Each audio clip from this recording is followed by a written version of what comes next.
All right, let's see.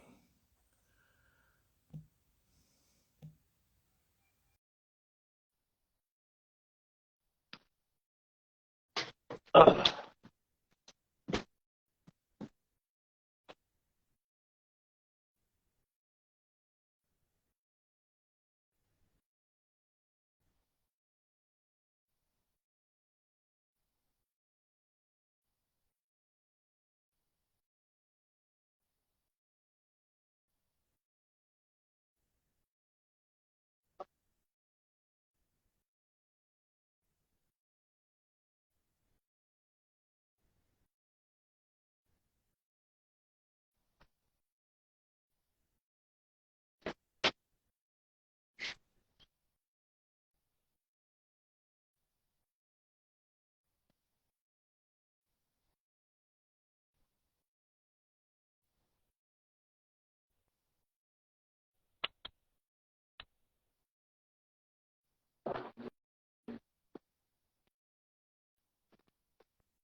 Okay.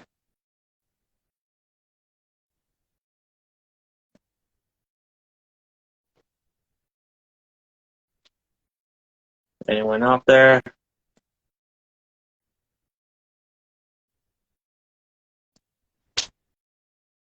Let's see.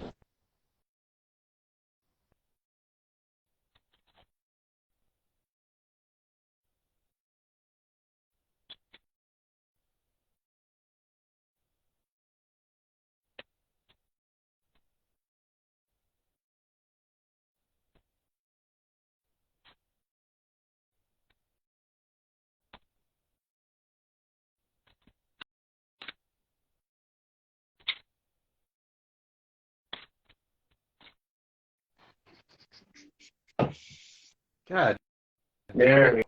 we go. How you feeling, man? You feeling good? All right. Yeah, yeah, I'm all right, bro. I wasn't gonna leave you hanging this evening. I'm good to go, man. I had to chalk it up, and this fucking weather out here ain't even helping, man. It's all like rainy and gloomy. Oh, really? Is can you hear me on this? Cause my shit's buffering. Like my internet has been like really weird all day long. Yeah, I can hear you. Can you hear me? All right. Yeah, like the audio's fine, but the like the picture just keeps going in and out. Yeah, I, I I think see I don't it. know. It should be good if you what'd you say? Yeah, like I see like buffering, like it's pixelating in certain spots, but it shouldn't be too bad though. 'Cause, like, Does it still do that when you upload them to YouTube? Does it still do that? It buffers like it looks how it looks now. yeah, I mean, not it just looks like a glitch effect, but it doesn't really like take away from the actual show. Yeah, we still in here. Yo, man, I meant to respond back to your last text message too because listen, I am trying with this Last of Us shit, man. I am. I I really am trying with this show. I feel like I really should have played the games before watching the show, but I'm like, I should be able to go into it completely blind and try to enjoy it that way. But I don't know nothing. Like somebody online was like, she's got the same shirt on that the girl had on in the video game, and I'm like, I don't know. So I don't.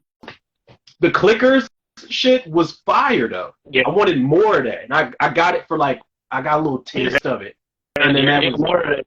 You're gonna get more of the next episode if you stick around. yeah. You're But gonna get I'm gonna more of stick it. with I'm gonna stick with it because I'm not just about to like watch two episodes and then just give up on it. Like it's gotta pick. I feel like if I stopped watching Halo and still haven't finished that, I can finish watching The Last of Us when it every time it airs. Yeah, Aaron, he doesn't play the game, and he hasn't played the game, but he appreciates the show and he likes the show because like it's not it's not catered to people that played the game, even though like the essence of what made the game so great is part of the show. But Yeah, even if you go into it blindly, you can still like the show and forget that it's a video game show. You know what I mean? So I think that's one of the reasons why I feel a lot of people are loving the show, because you have people that never played the game that are hailing it as like, oh, this shit's awesome, and the people that have played the game are saying, this is exactly what we want. So there's a lot of differences and a lot of liberties that they take in, but the liberties that they take in the series does not detract from the show. It actually adds to the show. There's somebody on TikTok told me those are two of the, I think it's two The Last of Us games. They said that those are two of the best, they are the best games ever made. And I was like, that's a bold fucking statement, because clearly they never played Sonic the Hedgehog 2. So listen, that is a bold you are not fucking wrong. statement. Right? You are not wrong. Listen, Sonic the Hedgehog 2 is fucking fire, bro, and it's only fire because of that soundtrack also. That soundtrack is fucking what? I still play Sonic the Hedgehog 2 on my phone, and me and my daughter, like for the last couple months, we have not been able to get off of Metropolis. We have not been able to get off of Metropolis. I hate that fucking board with everything in me. I'd rather play, like, what's the one where you're on the ship? Not the ship, but I think it's like a plane, or Wing Fortress. Yeah. I'd rather play Wing Fortress than Metropolis any day. And Metropolis is the only board in Sonic 2 that has the fucking audacity to have 3 rounds, like 3 different zones. Yeah. They really want to be. They want to be a pain in the ass. It's the only one. It's like Labyrinth. I think Labyrinth had 3 zones in Sonic 1. And also, too, what makes that particular level suck is that Act 1 is actually the longest out of the other 2. I'm telling you, and then when you can get all the way to the top of the level, and then when you fall down, you know how they got those yellow springs on the side? Yeah. When you fall down, that's it. You got to do it all over again. All over again. I'd rather play Chemical Plant, and I hate that fucking level. Gives me anxiety out the wazoo. I'd rather play that shit than Metropolis. That's another. We should mark it down. What are like the top 10 or top 5 like Sonic levels 1 through 3? That's gonna be too hard. I have my Sega Classic still, and it came with all 3 Sonics. Yeah. So. And I still have my Sonic cartridge, also the first Sonic one. God, man, I didn't pack any of my. I had Sega cartridges. I didn't pack any of them when I had moved. But I got this emulator disc that I had for the original Xbox, and it's got every Nintendo, Super Nintendo, and Sega game all on one fucking disc. Only thing is, I can't get it out of the fucking Xbox because the drive is busted. So just the luck. Just the luck. Yeah, I am with that. Maybe we should do that. We should do that around the Super Mario Brothers, like as like a video game month or something like that. We should definitely do that. Hell yeah. We can just have like a whole video game, centered episode. Yeah. Should we talk about just the video games or the video game adaptations? Because I've been waiting to talk about that shit again, like the best and worst video game adaptations. Yeah. Especially because The Last of Us is doing pretty good right now. There's so many bad video game adaptations that I forgot about. Like, do you remember there was a Tekken movie? Yeah. I just saw that pop up on my on my Fire Stick.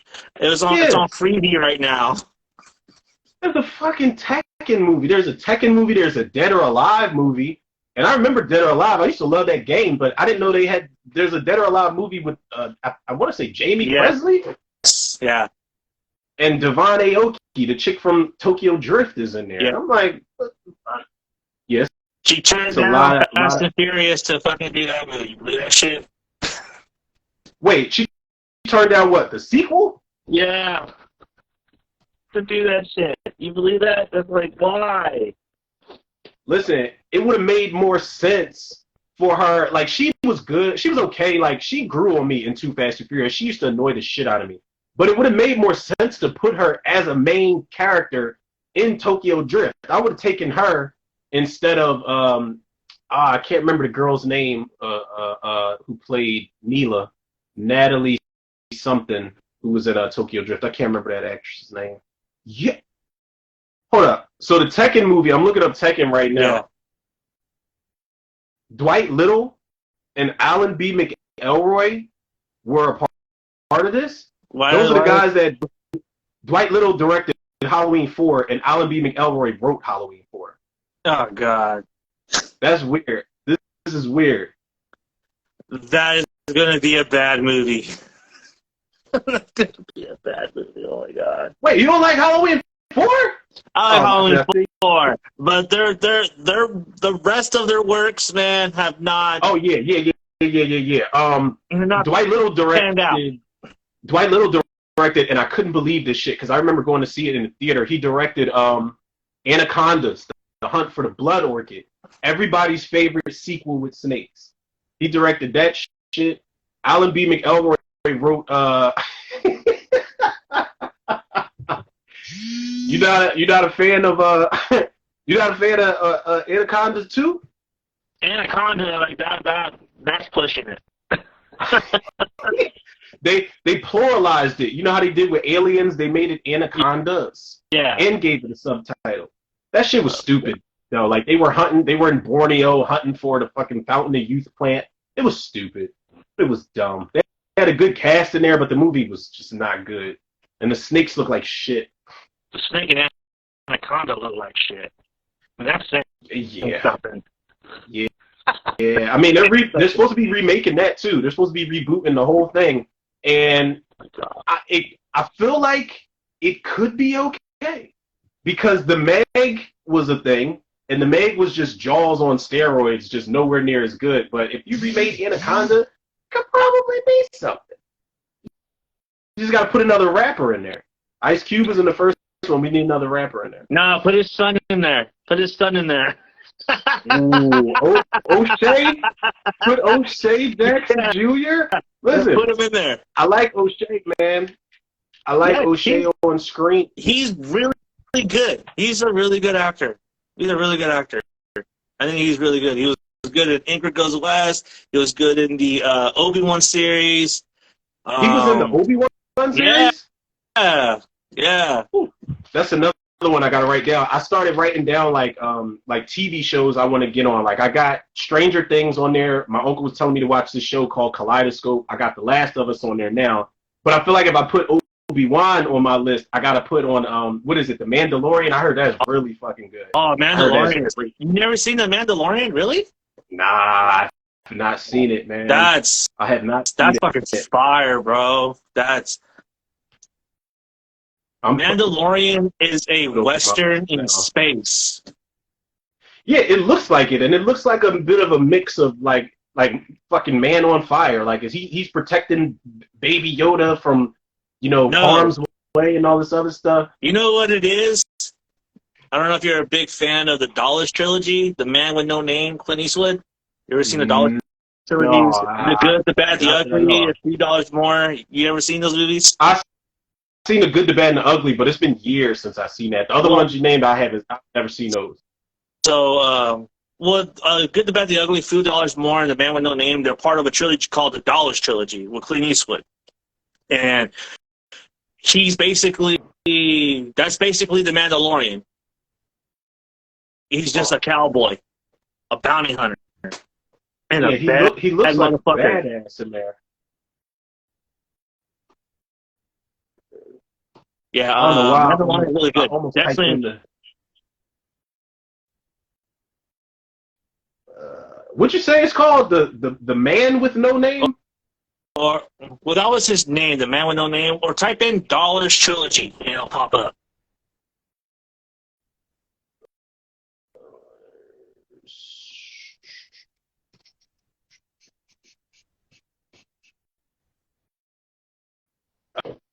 Oh, here we go. Yep, Man with No Name. Fistful of Dollars. $2 More. Bad and Ugly. Damn, this was in 64, 65, 66. That was rare. They made them back to back. Were all of them good? Well, I've seen The Good, the Bad, and the Ugly, but I don't remember. Is that the one where Clint Eastwood gets shot and then he's got that steel plate on his chest? The movie is that the movie they're watching in Back to the Future 2? when Biff is in the hot tub with those two chicks. Yes. Okay, so yeah, that's actually the movie that made me want to watch that shit. Yeah, it's a good Solid movie. trilogy. A lot of references like of that in The Mandalorian. It's in the way that the Mandalorian carries himself. Mandalorian's a fucking cowboy. It's fucking awesome. It's a great show, man. I just put it on the list. I don't see why. Like, I feel like I didn't get on it because I was all a fucking Star Wars out at that point. I think the last one I watched, I think was Solo, and Solo actually wasn't as bad as I thought it was going to be. And then before that, I watched Rogue One. I fucking love Rogue One, but I still haven't seen the last two. I haven't seen The Rise of Skywalker and The Last Jedi. The Last Jedi. I still didn't see either one of those. I saw The Force Awakens, but I was all Star Wars out. I can't keep up. Yeah. Then you got the animated series that's coming out. All The Bad Batch. Yeah, that. And then they were talking about that actually just popped up, the Bad Batch. Like like Star Wars, like Disney needs. I want Disney to slow down. That's what I want them to do. I want them to slow down because between Star Wars and Marvel, like that shit's overwhelming. It is because it's a lot to keep up with. You know what I mean? It really is a lot to keep up with. Oh, they got some voice acting behind this Bad Batch shit. Who's in there? Ming Na Wen. That's Chung-Li from the first Spider movie. No, she's in there? She does the voice of Fennec Shand. She does the voice of. So she's also in The Mandalorian, and she's also in the Boba Fett series. Well, her fine ass. She is fine as hell. Well, she was fine as hell as Chung-Li. I don't know how well she's aged. Nah, bro. Nah, she still looks the same, bro. Oh, she does? Yeah, she still looks the same. Still looks the same. Holy shit. Like, she has not aged a day. That's my man. They got a picture of her from the Star Wars. What is this? Book of Boba Fett. That's my man. I didn't know he was in here. That's the guy that played Aquaman's dad in the Aquaman movie. Yeah. He's in here. Let me find out. I've been missing out with this Boba Fett thing. But you kind of not, bro. It's pretty bad. It's kind of bad. Once the biker teenagers from Mars show up, bro, it just goes off the fucking rails. the what? So there's these kids, right, in the Boba Fett series that are all color coordinated like the Power Rangers. They have a Red Ranger, Yellow Ranger, Blue Ranger, and Pink Ranger, and they all drive motorbikes that are in similar fashion to the biker mice from Mars. Like, just give me the biker mice from Mars movie at that point. Oh man, they're doing a reboot of that. The biker mice from Mars. They're doing a reboot of that. I just saw that on Instagram. I don't know who's doing it. I think it's Netflix or Hulu that is doing a reboot of Biker Mice from Mars. They're doing a limited series run. I'm like, fuck yeah, dude! I want to see this shit. I have been.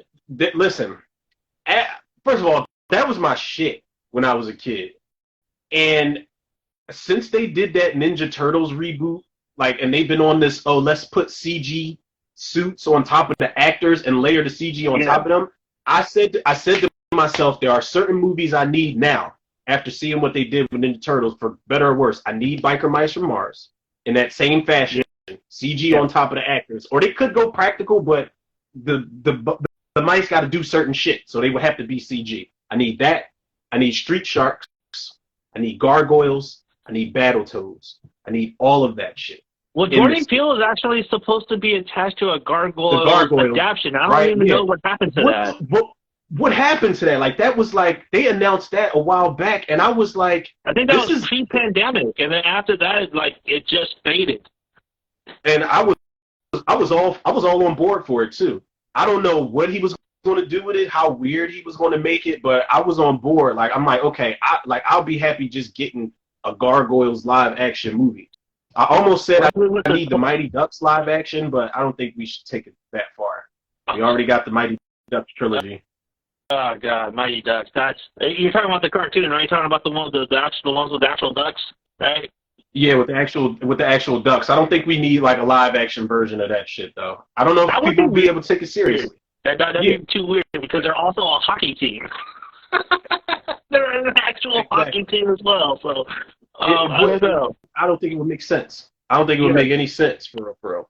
Unless you put it in outer space and you make them like a hockey league that's outer space. You know what I mean? That would be the only way that would make sense.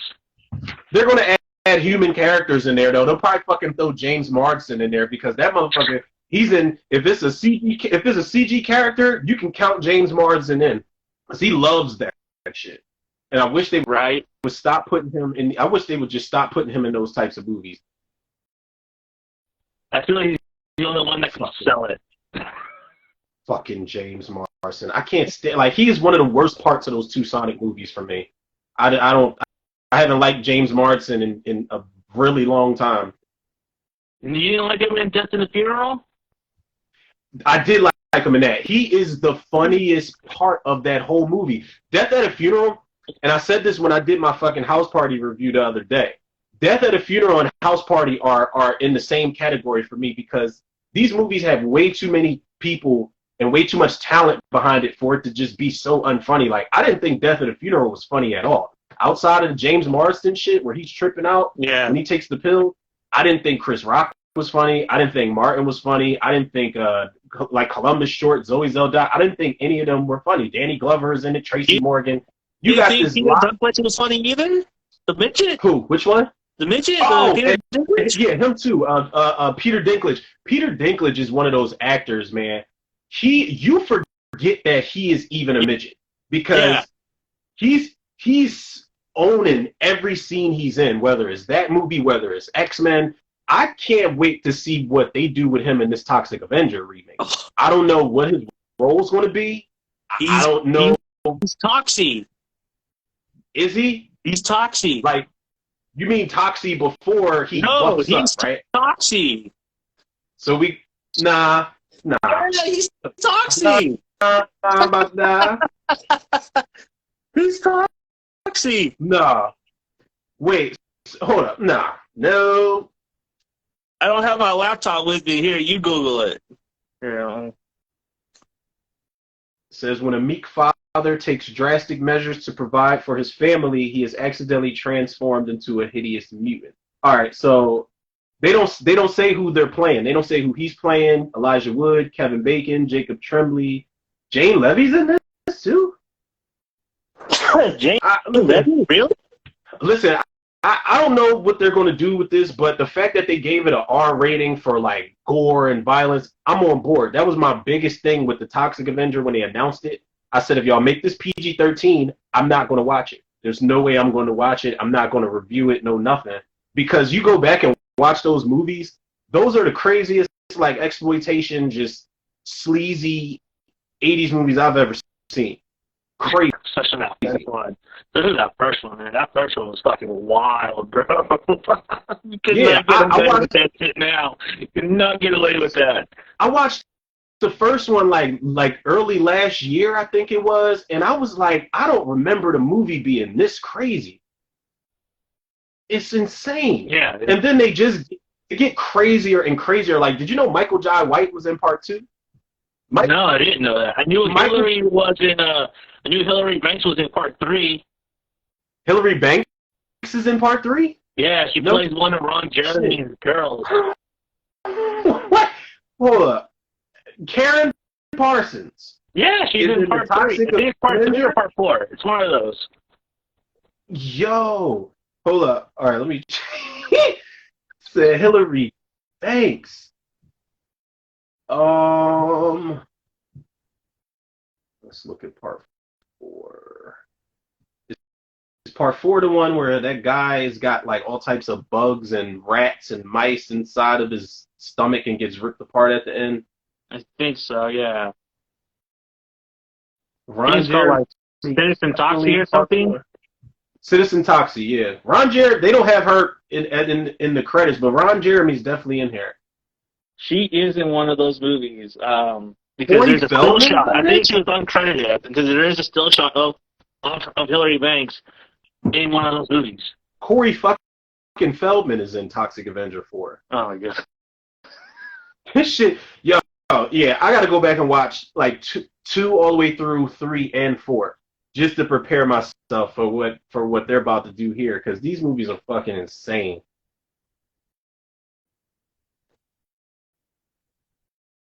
The Last Yeah, I don't think I ever Temptation of seen Toxie. part 4 all the way through. I've They never used to come seen on US. 2. All of them used to come on USA all the time. I know the first one came on USA quite a lot, especially like on Up All Night. Yep. I remember watching that shit there. Like, oh my god. And it was only like, 45 minutes? Exactly. They had cut to all edit that shit down. Yeah, they cut all the good shit out. I never understood that, man. Like, just put it on a different network. Oh, man. They got all these little sleazy Class of Nukem High. All this shit popped up when I looked up Toxic Avenger. Traumaville, man. Home of Independent. Trauma. Are they all? They're all a part of that. I don't know whether to call it a company or. Yeah, it's a film company. Trauma. It's from Trauma, of course. Jesus, man. Sergeant Kabuki, man. NYPD. What? Sergeant Kabuki, man. NYPD. Who the fuck is that? He's a Is that samurai. a movie? He's a samurai that works for the NYPD. It's their version of Samurai Cop. And they just go full on just... Samurai Cop's the movie where that guy's got that big puffy black hair and his face is turning red like he's got to take a shit or something. Yeah. Yeah, his face turns incredibly red throughout that movie. I've never seen it all, but I've seen bits and pieces of it. And he looks like he is coked out of his mind. I don't doubt it. I would be too, man, if I had to be in that movie. That's his coping mechanism. Exactly. Like Attack of the Killer Chickens, all this shit that Kaufman's attached to is just. It's wild, bro. I If you don't know. If you think Full Moon is wild, wait till you start getting into Trauma shit, because Trauma just leans into the exploitation even more. Full Moon, man, I used to think they were the coolest fucking production company in town. I used to think, obviously, like Blumhouse and Dimension Films wasn't out back then, but I used to think Full Moon was where it was at, man. I said they got Puppet Master and wasn't Doll Man? Full Moon? Yeah, Doll Man. Subspecies and Demonic Toys. And I thought they were really doing it up, and then you go back and watch them, and it's like They're not that good. Terrible. I know. I'm kind of afraid to go back and watch Arcade. I really We should. That should be one of our commentaries. Just because I remember you put that on your list of. Remember we were talking about the '90s movies that need to get remade. So we should definitely. We got to put that like eventually. We got to put that on like a commentary list because I'll watch it. I'll watch it with you. I haven't seen it since it came out. Like since it was available for rent. I have not seen that shit. Yeah, I'm just worried that fucking movie just not aged very well. Oh, no. I want to keep the good memories alive. I forgot all about when you said that shit. Like I remember going crazy because I was like, "Yo, that's the movie with such and such." I'm looking it up now, and like AJ Langer and Seth Green alone. I have. This was like such a fucking forgotten movie, yo. David Goyer wrote the script for this. It will go on Charles to Band, Dark Knight and 30 Days of Night. Humble beginnings, man. Yeah, for real. Humble beginnings. That's why I like going back and watching those. Like you remember when we did the Children of the Corn ranking? You see how many celebrities were in those movies? Humble beginnings, man. start Naomi somewhere, Watts. dude. Gotta start somewhere. Mm. This water is actually helping a lot. Fucking hell. All right, so you want to jump in? Yeah, let's you got like your honorable mention picks and all of that? Yeah, I actually got three. You want to do honorables first, and then go on I to got the a, actual list? I got a lot of honorable mentions. I didn't like write notes next to them, but I got a whole bunch of them. Like when I did my 5, I did the honorable mentions last, and I was like, okay, that was one that could have been a horror movie, that, and then that's it. I was trying to look up like animation movies that I liked as a kid, and trying to figure out would these work as a horror movie. But then I was like, some of these wouldn't work as a horror movie because then, like Dumbo would have been a great horror movie. But then you realize that movie is actually a horror movie in itself. It already is. You know, Pinocchio, that's another one, you know, that you think will be a great horror movie. But that They had already is a Pinocchio's horror Revenge. movie. You know what I mean? Did you ever see Pinocchio's Revenge? The 90s movie? I saw that. Yeah, that movie was fucking lame. I The only can't find that shit thing I anywhere. remember from it was the shower scene. That was the only thing I remember from it. Where what was that, the nanny? Yeah, the nanny, she goes to take a shower and Pinocchio's all peeping on her. Yeah, that movie, I really only remember it because Rosalind Cash she was like the it girl for like B horror. She was in Children of the Corn 2, she was in Ticks, and she was in Pinocchio's Revenge. And I remember there's that scene where he stabs through the door and that shit catches her right through her hand, and it kind of looked a little nasty. Little nasty. Yeah. Damn, man. I'm looking at these honorable mentions. I feel like one of these I should have put on my actual list. Well, here. And I should have known, man. I should have known. It's all right. It's all good. No worries. No worries at all. So one of my honorable mentions is The Bear. It's an Amblin movie about a cub, and the movie it's kind of shot like Homeward Bound, and the movie is kind of like a documentary about a bear and a cub who loses its mom, and then the cub is like, you know, trying to learn how to survive in the wilderness. But I feel like we're going to get this horror movie in Cocaine Bear, so... So, I mean, we'll see how that one works out. But The Bear be one. Death Warrant with Jean-Claude Van Damme, I thought would be a great horror movie where he gets locked up in prison, and he's been locked up with a serial killer that's like killing other people and other informants. That could have been.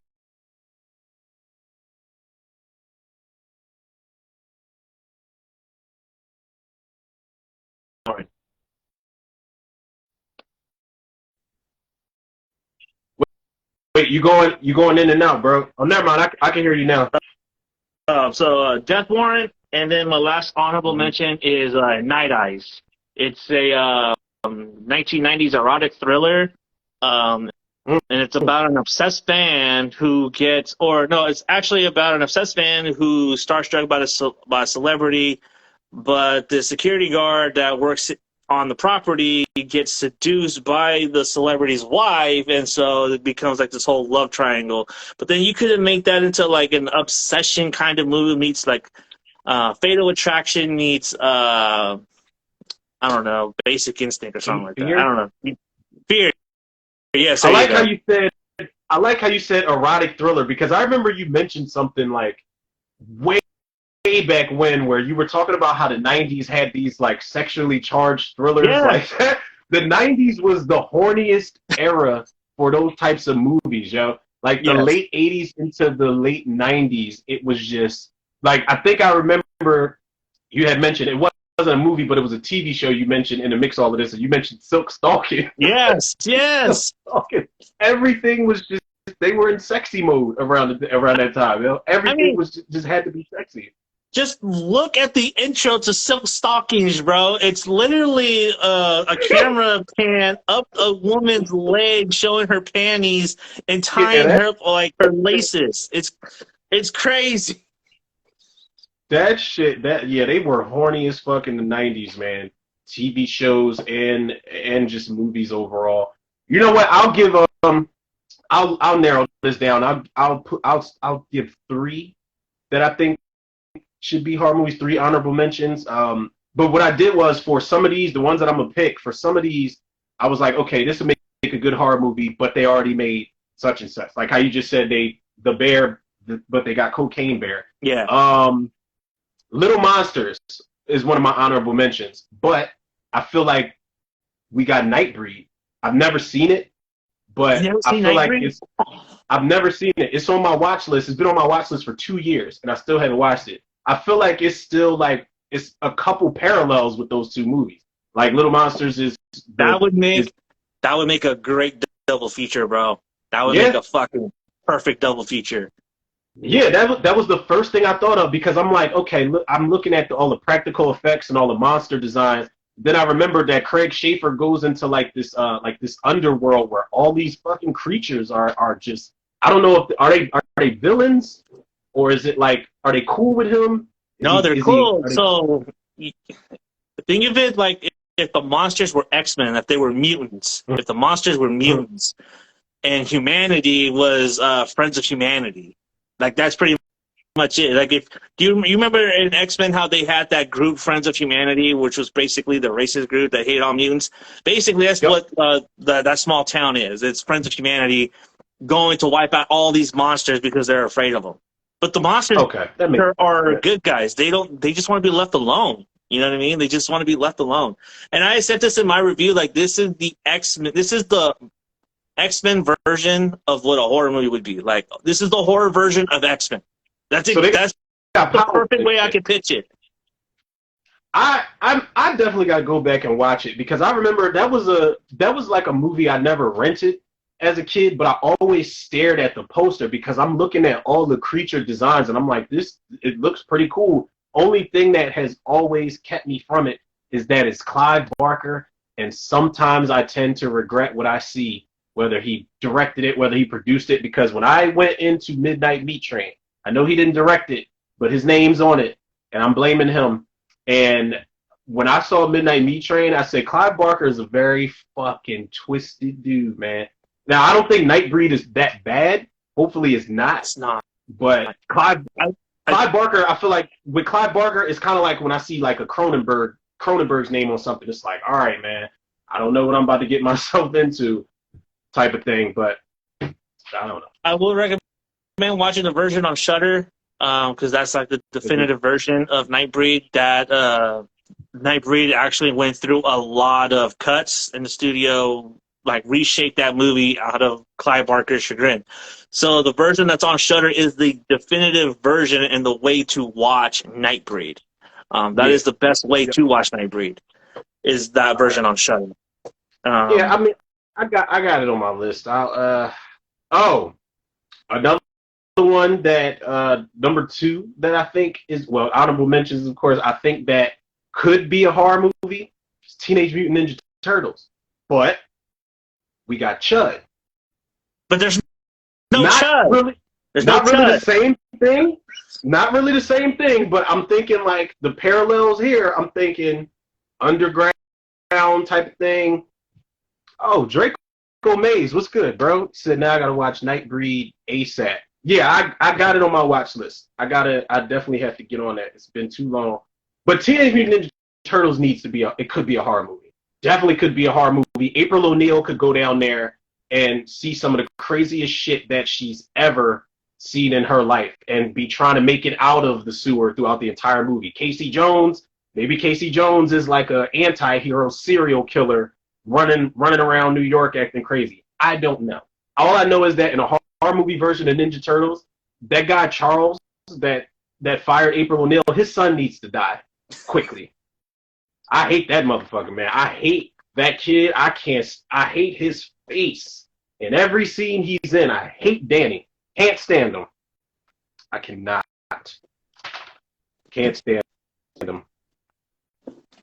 You want to say it to his face now, bro? You want to say it to his face? Oh my God! And you want to say it to his face now? He looks exactly how he does. He looks exactly how he does. That same fucking face where he's just like, I don't even know why I'm here. I can't come up with a decision. Like oh, Danny boy. Yeah, was All right, so I mean, all right, let me say this last one before we get into our actual five. Um, Another movie that could be a horror movie, Problem Child, but we got Mikey. I don't know if you see Nike. I said Nike. Mikey from the '90s. badass, bro. Mikey's badass. That kid, man, I went back and watched that last year, and I did commentary for it, and I forgot just how like strangle-worthy this little bastard was. And actually, Lawrence is smoking hot in that fucking movie, man. I forgot just how fine she was, and it was so sad because she just wanted to help that little son of a bitch. And what did he hit her with the? I think he shot her in the eye With the with bow. that metal, that fucking whatever that thing was. I hate that kid. But Problem Child, I feel like if you put Junior Healy and Mikey in a room, I don't know who's gonna walk out. But Problem Child it could very much be a horror movie, but we got it already. Mikey, We got something. Mikey would smack the shit out of that kid, bro. No ifs, ands, or Mikey, debates. and Mikey, They smacked the shit out of him. He walk up Mikey to him was, and just snatch his money and his girl. he was different, yo. Like I remember when he put that ball underneath his arm to stop his pulse. Like, what are you doing, dog? Like he was crazy as shit, man. Oof. Yeah, but that was, And what was the other was one? that was my number 3. Okay. Honorable mention. You know what? Okay, so now we're going into our list. So these are five movies that we think would make a great horror movie. I can't wait to hear the shit that you picked, yo. The Last Dragon. What? The Last Dragon as a horror movie with I did not Rufus expect you to say as that. the bad guy? Yeah, dude. Yeah. The Last Dragon? Tell me I'm wrong. Like, tell me that wouldn't be fire. I did not. That I would have never. And you have horror. Like, what's not to love, man? I would have never guessed, yo. Now you're making me look at this movie like completely different. I would have never guessed that was on your list. I went back and I was watching the Busta Rhymes Dangerous music video, and he did that whole thing. Right. It's like, I forgot that. I'm like, oh shit, this would be a fire horror movie. And I haven't seen that movie in years, and I need to go back and watch it. But this would make a great horror movie, honestly. Same here. I haven't seen it in forever. I'm looking at the cast now, and the dude that plays Shonuff looks terrifying.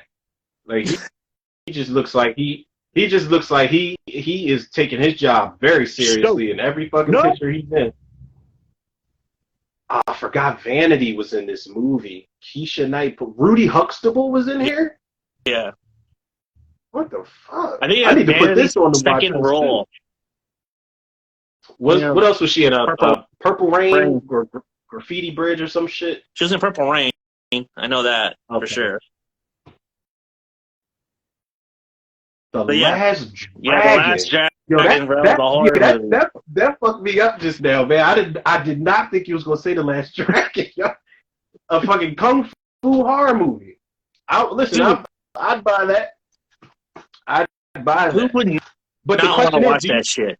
But do you make Bruce Leroy do you make him likable or unlikable? You make him likable. You make him what you do is you make him into like Ash Williams, where he's kind of a jerk, but he's charming enough where you can root for him.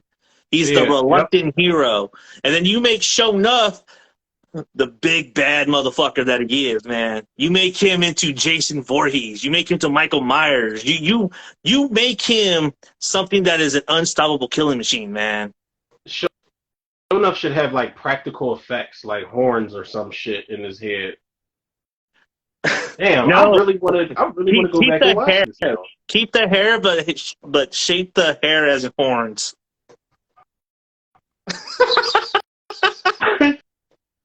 Oh no, I didn't know that the actor that plays Shonuff passed away. He passed away in 2008. Oh no way! R.I.P. Man, yeah, I did not know that. R.I.P. Man. He was still around though. He's got a bunch of TV credits. You know, in the last years, like the 2000s and stuff. He was even in Boy Meets World. I didn't know that shit. Really?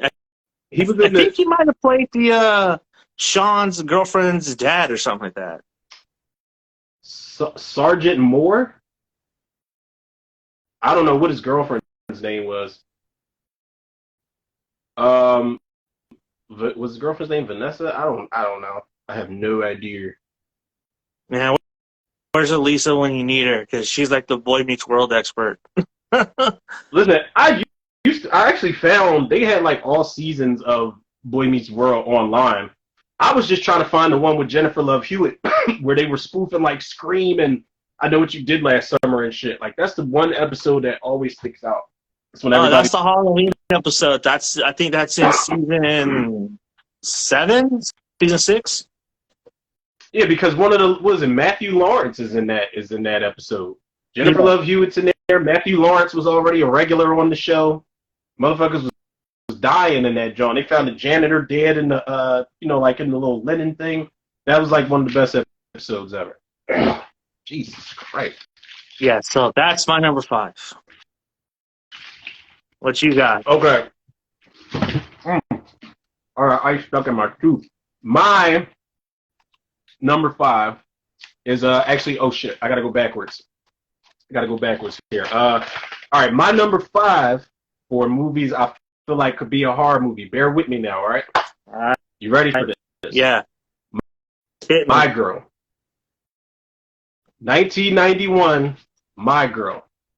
I'm gonna tell you why. First of all, that movie is like there was a lot of dark and adult themed shit in that movie that went over my head as a kid.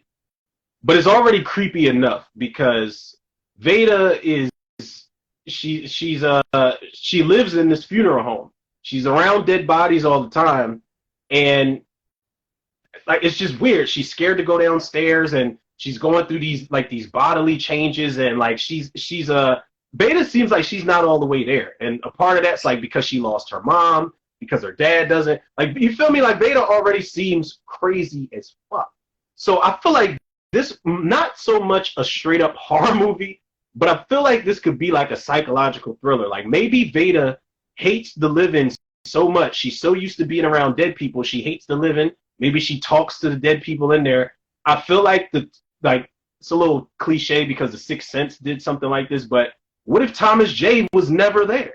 What if Thomas J was just the dead neighborhood kid who Veda was running around with, and her dad just, she's like, goodbye, Dad, I'm gonna ride bikes with Thomas J, and her dad's just like, okay, honey, whatever. And then, like, what if we found out Thomas J was the neighborhood kid that died, and she just kept seeing Thomas J? So when that funeral scene comes up, that's somebody else's body in that casket. I feel like this could be some really morbid. No. What if it really is Thomas' body and it's just her coming to the realization that she really is crazy? Where it's like that's the twist, Listen, I'm telling you, this shit could work. And the whole there's a joke that Dan Aykroyd makes when those guys come for Jamie Lee Curtis RV keys, and he's like, "Oh, is this your brother?" After he punches the guy in the stomach, he's like, "This your brother?" And he's like, "Yeah." He's like, well, maybe you'll be visiting us a lot more often because if he ever tries to take Shelly's camper, I'm going to bury him in my front yard. Maybe Dan Aykroyd's character in the horror version can really bury motherfuckers under the front yard of the funeral home. Jamie Lee Curtis is she's part mortician. She's doing the makeup. Maybe she's into some twisted shit. The grandmom alone can be her own little horror movie. You know how many movies where these old women that have like dementia just are creeping around? Like the Taking of Deborah Logan, The Visit. I almost said Legion. I don't know if you saw Legion. Yeah, is that the one with the angel defending the pregnant woman? Yeah, and it could be like she could be like somebody like she scares the little kids in the neighborhood off. She could be climbing on the ceiling like the chick from Legion. I don't know. My girl was like, I was like, okay, I don't know if I should put this on the list, but it could work as a fucking like a Jacob's Ladder type of like mind fuck of a film type of thing. And I definitely got to go back and watch My Girl now. I could totally see that as a fucking horror movie. I can totally see. We need to pitch these, man. I'm about to just start tagging people to our episode, man. We need to pitch these shit. People need to Real. give our ideas a chance. These ain't no bad ideas, people. For real. Tag Warner Brothers, because apparently they don't know what the fuck they're doing. Warner Brothers is probably like, look, we got enough fucking problems on our hands right now. We Right? James We Gunn don't to need shape you this two shit to up. try and do our shit. The fuck? They I'm don't gonna want tag them people too. to know what they're doing. I'm gonna tag Warner Brothers and Blumhouse. Okay. My next one is actually kind of my next one. Probably not a surprise, but if you've seen the trailer that they cut and made into a horror movie, it's Uncle I know Buck. what you're about to say. I know what you're about to say. Uncle Buck. Oh, dude, you caught me off guard with that. I thought you were gonna say something else. Uncle with John Candy Yeah. and Macaulay Someone had Culkin so someone had cut that trailer into a horror movie. So into someone a had horror took movie? yeah, they took bits from the movie and recut it as a horror movie. What? Yeah, it's on I YouTube right remember now. Uncle Buck too, man. I haven't seen it in forever, but I remember Uncle Buck. Yeah, that and the twist with and like not even the twist, but Uncle Buck is not who he says he is. He killed the real Uncle Buck and just took his identity.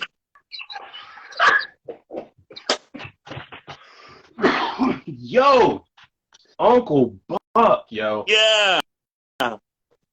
So would that be like a twist reveal you would put at the end, or would that be like we see him kill the real Uncle Buck in the beginning and then he suits up and goes? It'd be a build, and so because then it'd be Macaulay Culkin's character, like the little kid, the little nosy little shit. He finds out that he's not really Uncle Buck. It's like, oh shit, and then we get to the flashback where he's like, oh shit, and then Uncle Buck turns on the family. Yo. And then it becomes like a slasher for like a third act. It's fucking awesome. I did not think. I thought you were going to say. I don't want to say what I thought you were going to say because I don't know if you had this on your list. Go ahead. I'll tell you. I thought you were going to say Miss Doubtfire. Oh no! Even though that could be, yeah. That was on one of my honorable mentions, but I had so many that I narrowed down to 3. But Miss Doubtfire, somebody cut that. When you said they cut it into a horror trailer, they did that with Miss Doubtfire. And there's actually an R-rated version of Miss Doubtfire out there somewhere. They trimmed that movie down a lot to get that PG-13 rating. And I'm like, I would have loved to see what they kept in there. Because they said Robin Williams was doing a shit ton of improv that was just like a different type of humor that they kept in the movie. Uncle Buck. Now I want to go back and watch this shit too. Yeah, Uncle Buck, I think would make a great horror movie because like that's just like a common trope, you know, the stolen identity, the going in, like infiltrating the family. I just that would just work. I mean, like we kind of see a glimpse of it in The Visit, but I think without found footage, I think this could have been a much better movie. You know what I mean? Like just all in on it.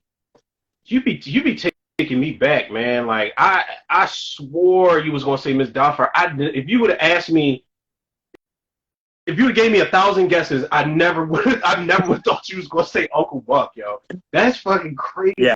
And I'm looking at this. You could do a horror movie version of the front cover too, the same front cover. Because I'm looking at it now on IMDb, and Uncle Buck's at the door, like knocking. Like this, and the kids are all blocking it, like. That's. And they've got the fucking like the door the chair pushed against the door, like they don't want to let them in. They look terrified. Yeah. They said, oh, then the tagline says, "Oh no, then it says Uncle Buck at the bottom." God damn it, man! You led me astray. Damn, I feel like I should have picked a different one for my number 4 now. I feel like I should have went in the archives a little better. My picks are movies that are like a lot of people have seen and just talk about all the time type shit. Everyone's seen Uncle Buck. What the fuck? What are you talking about? Listen, you'd be surprised because do you remember they and I wasn't even excited about this. I didn't give a fuck if it was all black cast or not. Like there was really no reason to remake Uncle Buck. Do you remember Mike Epps was in the TV series? Wait, what? Yes. Mike Epps, they rebooted Uncle Buck as a TV series, and I was like, why would y'all even do this? It made no Was sense. that Tyler Perry? Was that Tyler Perry? Shit, I wouldn't be surprised if it was. Hold on, I'll tell you right now because yeah, they really no bullshit, bro. They remade Uncle Buck and Mike Epps, and it's like I want to root for Mike Epps, but what the fuck did y'all do this for? They did it for no reason. No, it wasn't. I don't think Tyler Perry was a part of this. Nia Long was in here. She deserves so much better. Yeah, she's Big gonna be, she's in You People, and it's dropping this week, so that's gonna be really great. I actually want to see that. Nia Long, man, underrated. That's a whole different conversation for another time. You know, she was supposed to play Drew Barrymore's character in Charlie's Angels. What? They said she looked too old for the role. Yeah, she was supposed to play. She was supposed to play Drew Barrymore's character. I think her name was it Al? I think it was Alex. Yeah, her name was Alex in there. I would have watched it then. I would have watched it, but going back on Charlie's Angels, like Charlie's Angels is probably one of my favorite movies based off of a TV show because McG just, for some reason, he made that movie way funnier than it should have been. Like that shit is not to be taken seriously at all, and he pulls off some pretty cool shit in that movie. The second one, they just did a little too much. It was way too fucking much, man. They did. Demi Moore was cool, but it's like they did way too much in that second one. Yeah, I think McG doing Full Throttle just they all didn't want to do it either. And you could tell they all sleepwalked through their performances. Yeah, wasn't Bruce Willis in that shit at some point? He was I think he was either in the beginning. Was it Bruce Willis or was it Robert Patrick? I think it was Robert Patrick because he's the one with the 2 Halo rings or something that Demi Moore is trying to get at some point. I don't remember. I haven't seen that shit in a while either. I think it's Robert Patrick because Bruce and Demi have not been in a movie together. Never? Never. Not that I could think of. Not off top. That's unfortunate. Why do I feel like they should have been in one of those raunchy ass 90s thrillers we were just talking about not too long ago? I feel like they should have been in. I don't know, like he was in Color of Night, but Demi Moore was not in that movie. But she was in. That's very weird, man. And but she was in Decent Proposal, but Bruce Willis was not in that movie. Decent Proposal. She was in Disclosure. That was another sexed out, freaked out movie. Well, she was a freak in that one. That was a tough situation for Michael Douglas to be in. Striptease. She was in Striptease. Yeah, Catherine Zeta-Jones probably did not like that. What, Striptease? No, being Michael Douglas and Demi Moore in Disclosure. Listen, man, that scene is so hard to watch when they're in that office and she's coming on to him. She makes him hang the phone up and then starts bopping him up. And she looks up at him. He's like, listen, he's like, Meredith, we can't do this. And she's like, don't worry, I'm not going to bite it. I was like, oh, Christ. It's Demi Moore. And that's what Demi was in her prime, too, man. Oh, my Lord. That is rough. It's a rough situation. So what you got next? It's on me? Yeah. All right. You said Last Dragon, Uncle Buck. I said My Girl. Okay, my number 4. All right, you ready for this shit? Yeah, what you got? My number 4 is kind of obvious, though. Like, my number 4 for what could make a good horror movie is Jumanji. The first one. Fuck those other 2 sequels. They don't count. That shit is not canon. I don't give a fuck what Dwayne Johnson says. That first Jumanji, I saw that shit in the theater, bro. And I remember there were parts that scared me and my siblings in the theater. When that fucking lion pops up, when those mosquitoes pop up, the spiders look like shit, but when the spiders popped up, the croc, like all of that shit can be used as a horror movie. You get the best of all worlds. You get a creature feature, you get a bug movie, you get an animal movie. Like, you can make it like Beast with that big ass lion. You got the monkeys. They would just have to CG those bitches a little better, because those CG monkeys, if you go back and watch Jumanji, they look awful. That is some of the worst CG. I'm gonna have to go back and watch it. I remember thinking they looked kind of decent, and I thought they were animatronic. I didn't think they were CGI. Nah, man.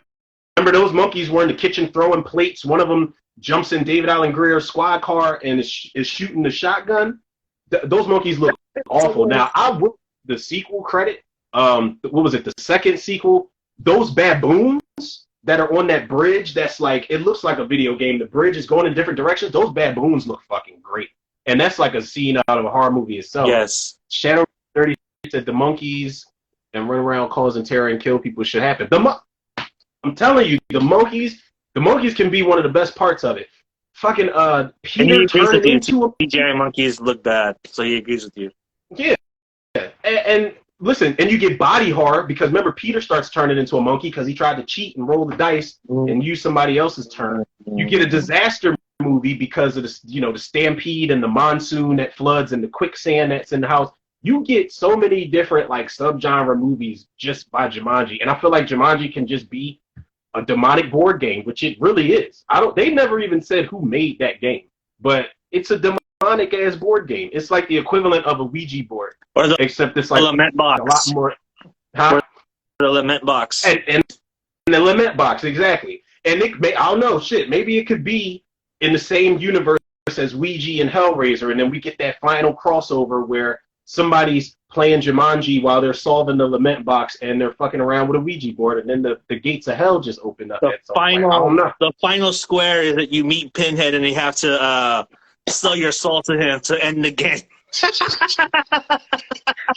Listen, y'all just gonna be living with a bunch of animals and bugs all over the place. Cause I wouldn't sell I'd be like, I gotta do what to end the game? Nah, we could just coexist with all these fucking animals and creatures, and it'll just be raining forever. It'll be a stampede. Shadow Reaper says the transformation should be like American Werewolf in London. Yes. Yes, that. Oh, my God. That shit. Oh. Just watching that. Every movie we mention makes me want to go back and watch it. Every movie we mention. Yeah, shout out to Shadow Reaper, man. Yeah, he said I watched the fuck out of that. Who wouldn't, man? What the fuck? With a surprise cameo by Pinhead at the end, like, come on, dude, that is gold right there. That's gold. If Peter's the body horror transformation part of the Jumanji horror movie, he should just go on a rampage and start killing everybody. Because for Peter to be turned into a monkey, I know he was a kid, like he was handling that shit a little too well for me. Like he had to get a hole ripped in the back of his pants so his tail could wag, and he couldn't even talk at some point. Oh, and let's not forget the fucking demonic plants. Those plants and those vines, that plant shot something at Kirsten Dunst's neck, and she went to sleep. She went to sleep at some point. Well, she didn't go to sleep, but she started like winding down. She got paralyzed, like paralysis. Yeah, she was fucked up. She was all the way fucked up. Oh, but yeah, that's definitely, that is my number 4 is Jumanji. I think that shit would make. Damn, and as soon as I said something about the monsoon, this rain, I'm telling you, this rain is nasty out here. This shit just picked up. You're getting the California leftovers. I'm telling you, that's probably what it is, man. And this ain't winter weather. Like, I'm concerned. Somebody's at the cabin in the wood climate control panel just drunk. Like, they just pressing whatever. They pressing whatever they want out here, man.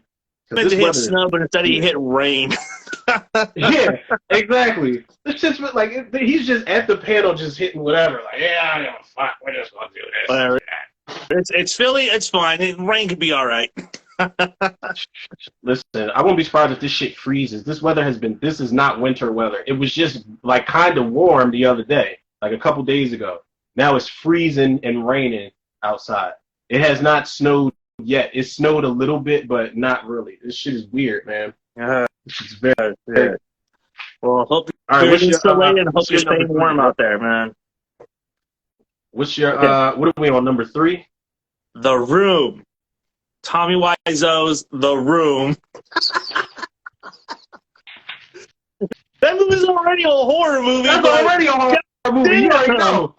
That shit is, listen, I thought it was a rumor that this was one of the worst and funniest and craziest movies ever. I watched it a couple months ago, and it was a task to get through, and I'm like, yo, this has got to be a joke.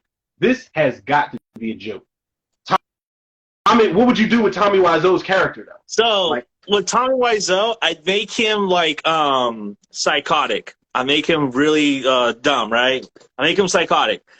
I'd make everything happen in the room happen, but at the end when he's having the birthday party, the room is filled with corpses that he killed. When he's on the roof, he is talking to his dead friend. who, Mark? Like, yeah, Mark, like Greg, Hi, Mark. he killed everyone. He killed everyone in that building. He killed everyone in that building, and then he's dragging the corpses around because he doesn't want to feel lonely, and he's talking to them. And Oh my god. then, like, when it's revealed, the whole birthday scene is filled with rotting corpses, and he's there just flipping the fuck out and just bashing everyone's skull in. That would win Tommy Wiseau the Oscar he deserves. And then at the end of the movie, it just says based on a true story on Tommy Wiseau, because that motherfucker is really, that nigga is out of his mind. He is thrown off. Like that is one of the strangest movies I've ever sat through in my life, man. And I've seen a lot of bad shit, but it is like just cringe. Think about it, man. Like he's banging a dead corpse. Ugh. They do have those weird ass sex scenes in that movie too. Those are some of the worst filmed sex scenes I've. He was like up on her belly butt. God, man, and it's like, was anybody in that movie taking it seriously? Like, did they just say, "Oh, this is just Tommy just wanting to make a little movie"? Greg was the only one. Greg Sestero was the only one taking it seriously. Who's because that?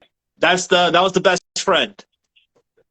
The guy with the football. The guy always hearing the football.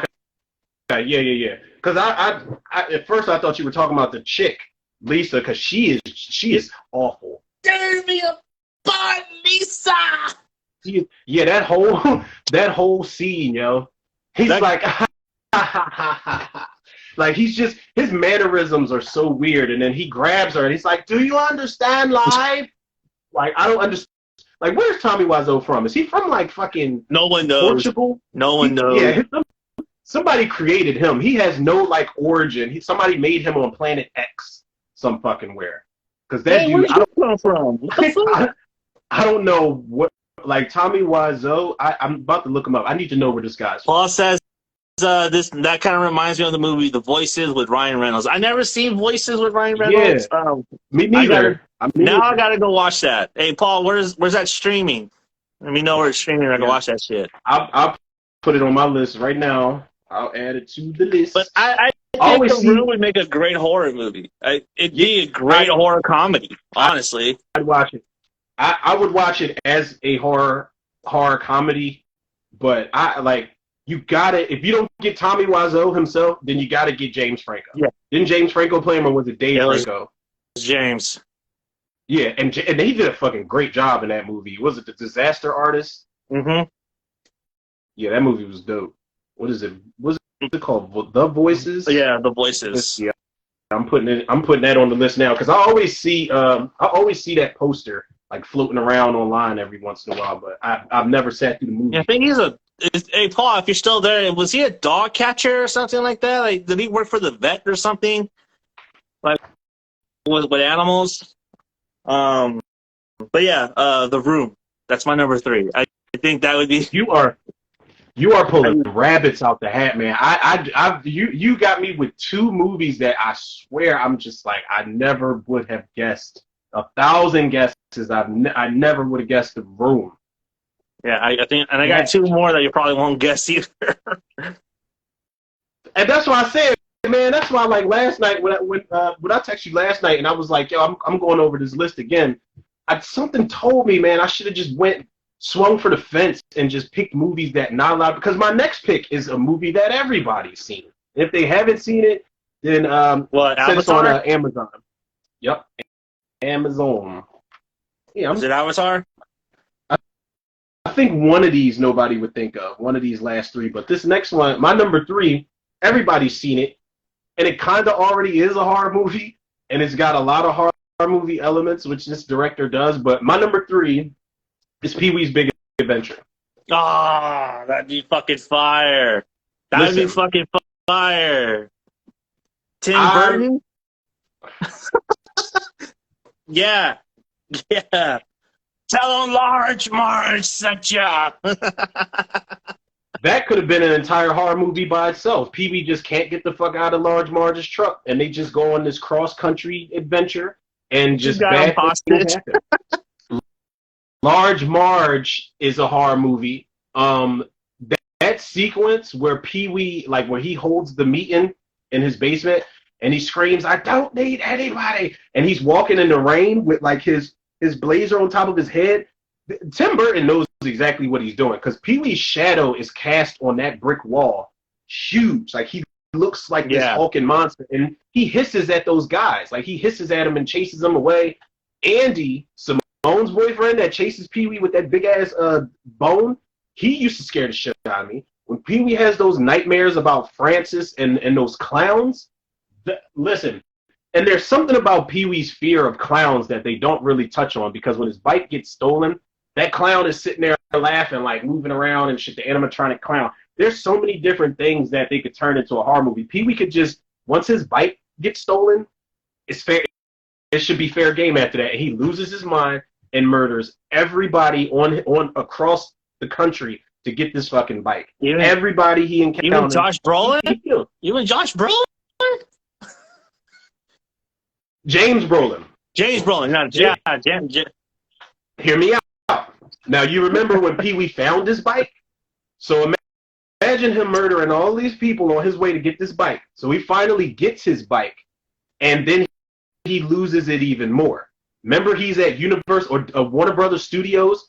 Imagine just a massacre with his bike just doing all of these, like shooting all types of weapons and gas and shit out of it. And that is the massacre sequence in Pee Wee's Big Adventure when he's just going from set to set, killing everybody, even James Brolin and Morgan Fairchild. I think that was Morgan Fairchild. Yes, that was Morgan Fairchild. I think they were doing a movie together at the time. Yes. At the time, that's dope though that they did that cameo. But yeah, and I feel like the only person that should be safe and on his trail is Dottie, because he didn't really like Dottie the way that she liked him, but she was really the only person that was worried about his well-being. Dottie and Speck, his dog Speck, but everybody got to go.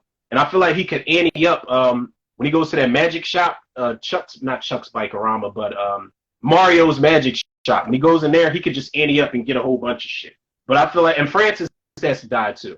When he feels like Francis stole his bike, he needs to kill him right away. I hate that motherfucker. I like Mark Holton, but I hate him in that. He has a fucking face that you just want to punch. I'm sorry, Sam, but yo, man, like you're a good actor, but you just got a face that every time I see, I just want to punch. He said, and to the end of the movie, he gets laid by Dottie and stop. Boom! Listen, boom! I wanted him to hook up with Dottie so bad. Not to mention, when I was a kid, I had the craziest crush on E.G. Daily. I did, man. Like, I think it wasn't so much Pee Wee's Big Adventure. It was when she played the call girl in Dutch. You remember that movie Dutch with Ed O'Neill? Yeah. That's what him and the little kid, right? She was one of the call girls. Remember, she was trying to squirt lotion on his finger to take his ring off while he was asleep. But she was E.G. Daily, man. It's kind of weird because she's the voice of Tommy Pickles. That's some weird shit. That's weird. That just makes the hard on just like it's a little weird. It's a little weird. But yeah, that's my number. Touch that because there's several jokes there that I can make. Not even gonna touch that. I should tag E.G. Daily. Oh my god! Definitely tag E.G. Daily. We need to interview E.G. Daily. Shadow Reaper has the perfect ending though. That's the perfect ending right there. That's awesome. And that's all she had to do was give him a little cheeky cheek. Get those cheeks, and she could have taken. And then you wouldn't have to have gone to the movie theater.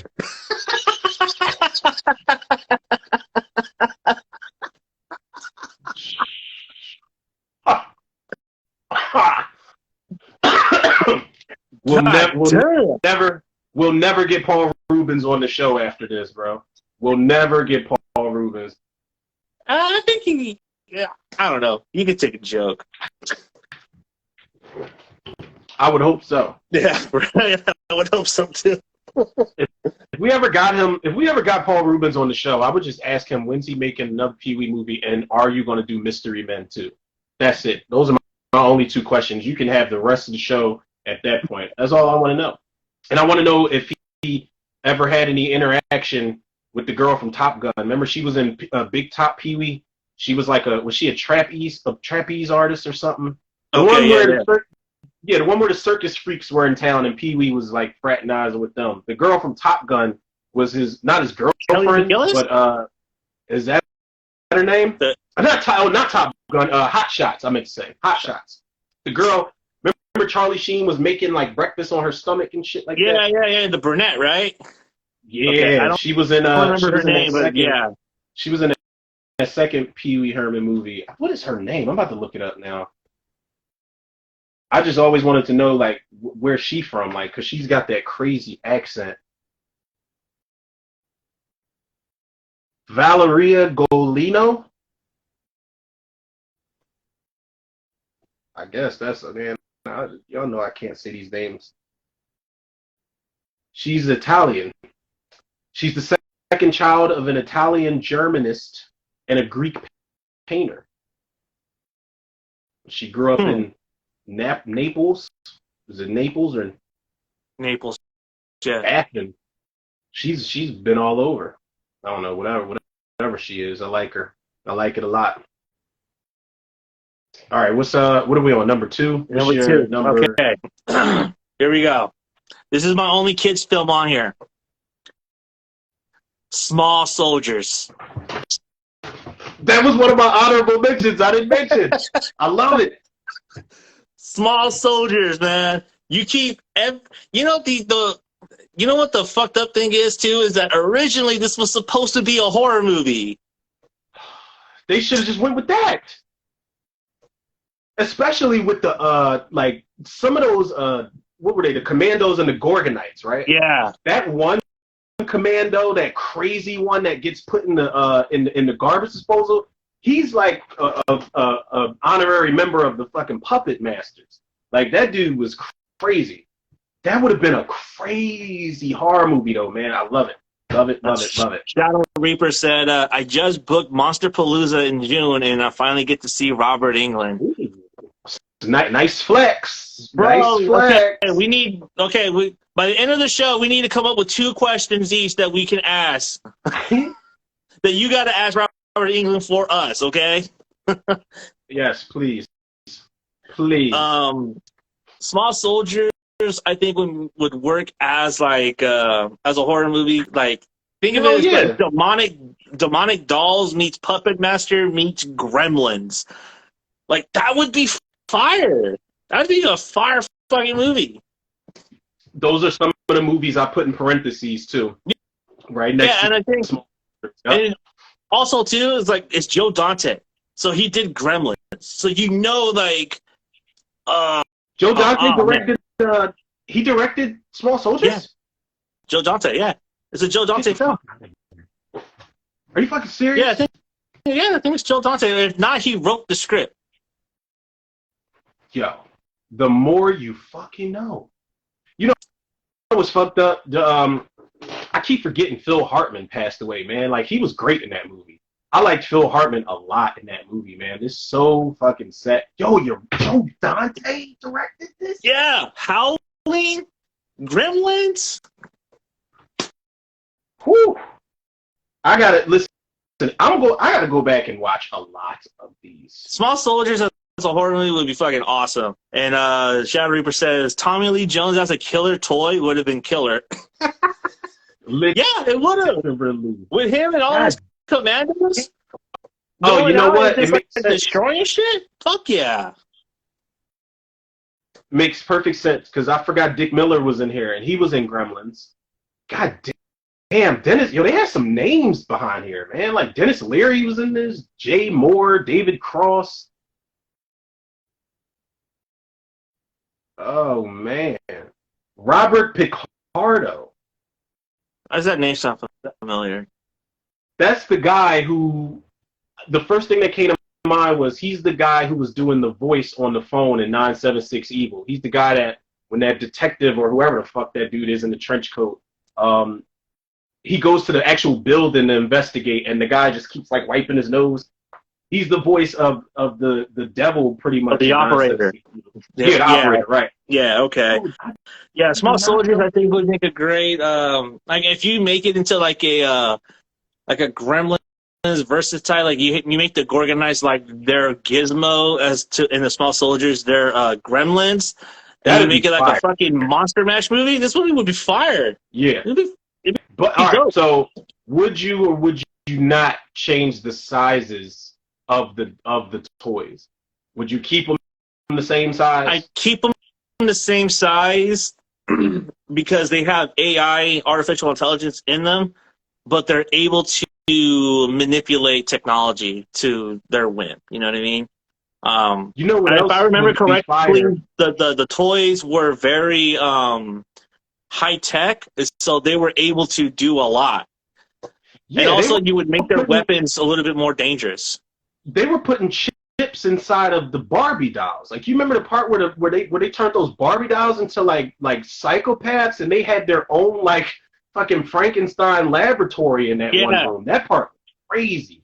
And then the dolls that they were bringing back to life, they were like the guys were so turned on by these chicks, and they looked crazy. Like they had like one eye missing and little tufts of hair. They looked like Stitch toys from Toy Story. Yeah, exactly. They were fucked up. Yeah, Small Soldiers, man. Like, come on. Like, that as a horror movie, that's a no-brainer. Like, that's a fucking fire horror movie right there. Listen, we have not had, I mean, shit, it's marketable right now, honestly, because Megan's a thing, the Child's Play, remake. Like, we don't have a lot of, killer toys movies that are actually good anymore.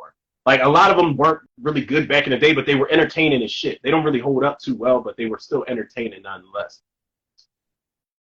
Gremlins versus the Commandos. Oh, my God. I'm trying to think of who would get washed in... I think it'd be a tie, bro. Because listen, I got love for the Commandos, but the Gremlins was no joke. They were sad. Motherfuckers was hiding... Yeah, they was hiding in mailboxes and throwing the elderly out of windows, and also they were bigger. They were bigger too. Were getting busy, man. Makes me wonder if we're ever going to get Gremlins 3. I don't know if it's going to happen. I don't know. No, and the more I do research on Gremlins, like there's like an R-rated version that they wanted to do where like they actually go to the like that movie theater sequence that was different than the script. So what they ended up doing is that they go and the Gremlins have chainsaws and guns and they just massacre everybody in the fucking theater. Yeah. That's what I need in my life. Like, what the fuck? Listen, man, I feel like if it was a time to have the balls to do shit like that, bro, it was back then. Yeah. Like, nowadays, it would be a little controversial, and you got these pussy-ass cancel culture people out there. But back then, they could have got away with that. Gremlins match just mowing and slicing people up in the theater. That would have been one of the greatest movie moments of all time. The McDonald's sequence was also different too because they weren't eating hamburgers; they were eating people. This was all in the original Gremlins 2? Yeah, it was in the original script. Gremlins 1? And Gremlins 1. Fucking hell, man! And imagine how much crazier Gremlins 2 would have been if they would have got to make that movie. Those motherfuckers in a high-rise building, and it was different hybrids. People can say what they want about Gremlins 2. I know they went for broke, but I love Gremlins 2. I love Gremlins 2 because you got a different, like, there was so many different Gremlins to choose from. Like, you could walk out of that movie and everybody had one that they loved. If you didn't like the regular ones, if you didn't even like Gizmo, it's like, all right, well, my favorite one was and honestly, that Spider Gremlin still gives me fucking... Oh, that shit still holds up, bro. That shit still holds up. Just nasty. That shit just still nasty. holds up. I already do not fuck with spiders, but that Spider Gremlin just looks disgusting. Yeah, imagine how much different that movie would have been if it was R-rated and they just went for it. Like, goddamn. Yeah. That spider would have fucking murdered everyone in there, even its own gremlins. Like, everyone would have got it. The Spider Gremlin would have went crazy. The Gargoyle or the Bat Gremlin would have went bonkers. That that gremlin with the crazy eyes that was saying, "Is it safe?" with the drill that was trying to kill Billy in the seat.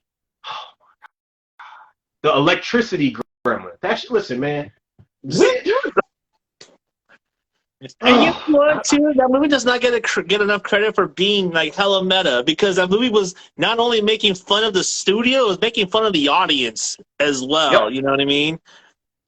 It was so That's good, the man. movie.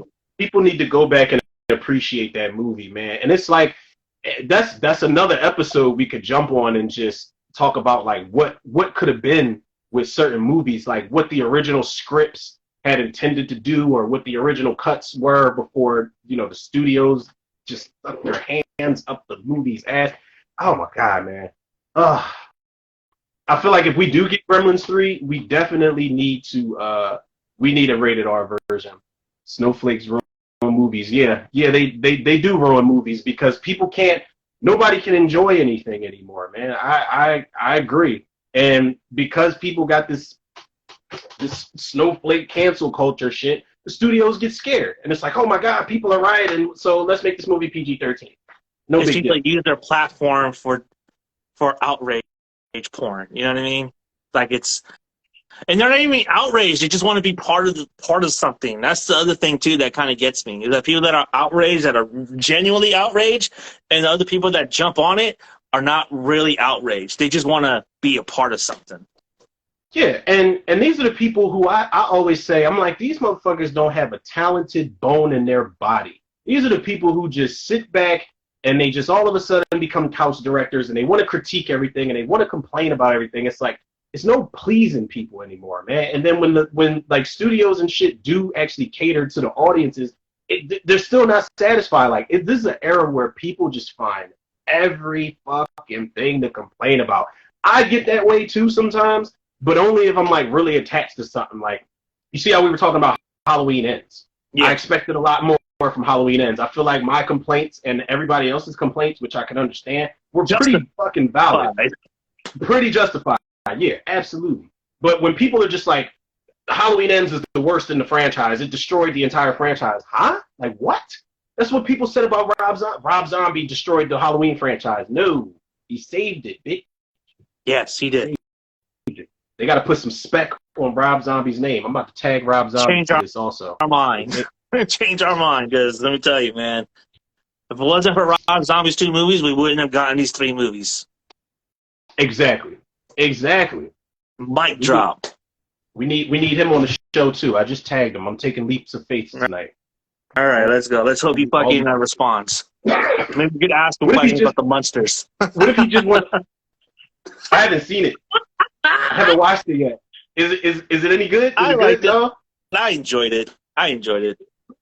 It looks like, I don't know why I expected the Addams Family type of vibe, but I know the Munsters was not on that type of thing. I guess just because they're kind of similar, I expected something in the same like tone of the Addams Family. But I remember when I watched the trailer for the Munsters, I was like, this is weird. Like, it feels like a TV show instead of a movie. I don't know if that's intentional or I don't know. It is. Oh, it's supposed to look like a TV show. It's supposed to feel like an hour-long episode. That's what it feels like. That's exactly what it looked like. The movies are trying to be too woke, and being too woke will destroy the movies and shows. I mean, it depends on what we consider to be woke. Like, a lot of people said that I almost use they and them as an example. That is a terrible fucking example to even mention. I'm trying to think of an example of a movie. Okay, so people said the Texas Chainsaw Massacre movie that came out last year was trying to be woke. And I feel like it's a difference between trying to be too woke in the movies and trying to modernize it. I feel like Texas Chainsaw Massacre was just trying to modernize it. There's a lot of millennials out there that are trying to set up shop and gentrify, and they didn't really spend too much time on that. Like, you get introduced to those characters, you see their Gen Z or whatever they are, and they're trying to gentrify this little town, Harlow, whatever it is, and then we're right into Leatherface slaughtering everybody for the rest of the movie. And I don't know, it depends. Like, it's a really fine line of whether something's woke or whether something's like I don't That's know. gonna be I'm kind like of that's another conversation that we gotta like table because that's a very nuanced conversation to have about the film industry and films being conscious and stuff like that. yeah. I will just say this though, it's different when a movie it's wagging its fucking finger at you than trying to and lecturing you rather than just letting the subtext play out. You know what I Like mean? Black Christmas Yeah. 2019. Like, the perfect example of subtext, Candyman, the original Candyman. That is a perfect movie. That is a perfect example of a movie that has subtext of classism and racism playing Yeah. out through the movie. You know what I mean? But it's Yep. not wagging its fucking finger at the audience. Yeah, You know it's what I not mean? it's not forcing it on you. And so that'd be my point. You know what I mean? So, but yeah, Good good analogy there, sir. thank you. I wasn't sure if I was going to stick the landing, but thank you. No, because I remember telling somebody in the case of Candyman, they were saying something about the new one. And I know the new one, it wasn't everybody's cup of tea, but I said, you can't really call that movie too woke because look at like you said, subtext. You got to look at the social commentary of the first movie. It's all there. Everything that is in that movie, they're sprinkling that in the new one. So obviously those people have never seen the original. I can't say so much the second one, because the second one kind of lost that subtext of the first one. They started doing its own thing. Yeah, you saw the second one? Yeah, I like the second one. I thought the second one was good. I think the second one works as a horror movie. Yeah. I think the second first one works as a movie. I mean, there's a difference there. That third one. Phew. You haven't seen the third one, haven't seen right? it yet. I have not seen it. I think we Another said we might do a commentary for that. I think we said that we're going to try to do a commentary for that as well. So you better strap in for that one, man. That Tony Todd can't even save it. It's bad. I don't even think he was trying at that point. Let's just be honest. He was there for a check. Yeah, he was there for a check. Even the fucking makeup effects on the stomach look terrible. It's an awful fucking movie. It's terrible. They just turned him into a generic slasher at that point. That's the Velma show on HBO. I actually just put the Velma show on my watch list. Somebody was telling me they wouldn't tell me if it was good or bad. They just said watch it and get back to me. I was like, all right, I'll watch it. Haven't been a Scooby-Doo fan in a long time. What you watch? I've never been a Scooby-Doo fan. It was all right. Like I got back into it because I was like, okay, they made a live action version with Stu. I'll buy it, and Sarah Michelle Gellar and all of that shit. But it was kind of so that's when I realized I went back and watched it, and I was like, oh, Shaggy was a stoner all this time. I never it always got by me. I never knew Shaggy was a stoner. Yeah, the minute that I knew Shaggy was a stoner is when I discovered Jay and Clark's. This is when I saw Jay and Clark's. Like, you know who this reminds me of? This is Shaggy. That's what it is. Okay. What all right. Are we on? Number 2? Number 2, what you got? My number 2 was Small Soldiers. Yours was Small Soldiers. Damn, you hitting me with the... Okay, I don't know. All right, my number 2 is not as known. It's known, but it's not as known as the other ones that I had on the list. My number 2, for what would make a good horror movie, but it kind of already is Nothing But Trouble. 1991. Oh! Yeah. Yeah. That actually is kind of a horror movie when you think about it. Listen, man, that movie has got vibes of like, not like kind of The Hills Have Eyes, but not the mutant part. But the fact that it's hinted at that they're eating people, it's hinted at very lightly that they're eating people.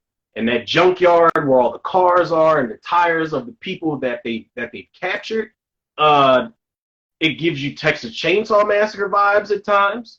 This is a movie where these characters are kidnapped, and why not just go? And it's a spook house movie too. Yeah, like that house is like the same house. It's an extension of the house from The People Under the Stairs. Like there's trap doors, there's mazes, there's all types of rooms and shit. There's a room with just bat shit in there, just a room with bat shit from the ceiling. And I'm like, it's already a horror movie, but why not just go full tilt boogie? Like, let's go crazy. Let's have that what was it? That John Candy character as the cop lead these people, and that's Texas Chainsaw Massacre remake shit. You know, where R. Lee Ermey was like, "Yeah, I'm gonna take you back to this house and we're going to torture you," type of thing. Yeah. And then for the judge to have his own fucking courtroom thing going on, like they make their own law. The townspeople are in on it. When John Candy played Eldona, that's a horror movie in itself. Bobo and Little Devil are the shit horror movies are made of because they're not allowed in the house. That was nasty as shit. And what could make for a good horror movie sequence is that Mr. Bone Stripper. Oh. You remember when was it Daniel Baldwin? Yeah. Baldwin and the rest of those people that were in that, they looked like they were city people. When they went on that roller coaster and that shit was chomping down, and they said that in the script, but they would not give them the money for this, and it would give them a worse rating than it was.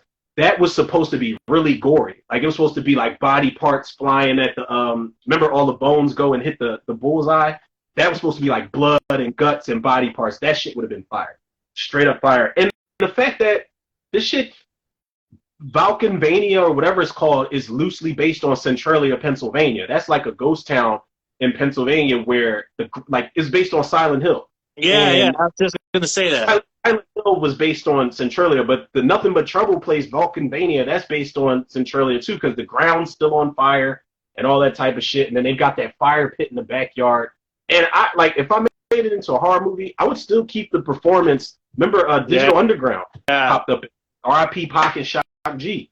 But I would keep that performance, but the twist would be I would get all the rappers I don't like to be in that cameo.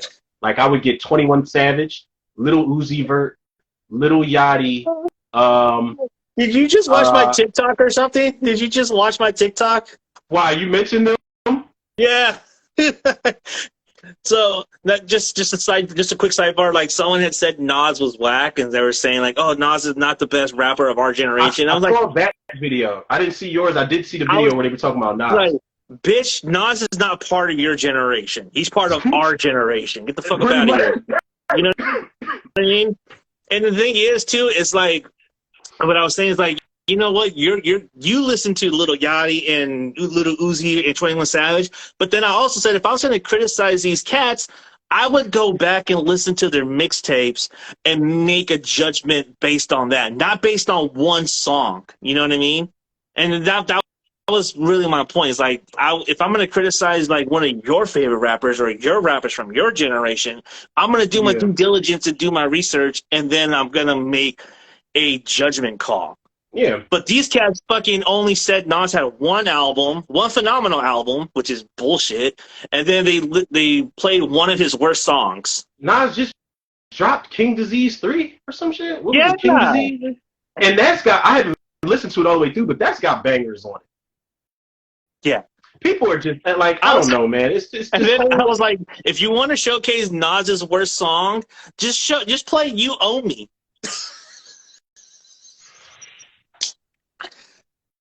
We're never getting Nas on the show now, so we can check that off. But he admits that. He admits that on a song. It's like, yeah, I made You Owe Me, dog, so I can't front. Like, he says that in I think on Godson or on Street Disciple, where he makes fun of the fact that he made You Owe Me. You Owe Me. No, it's J. Cole.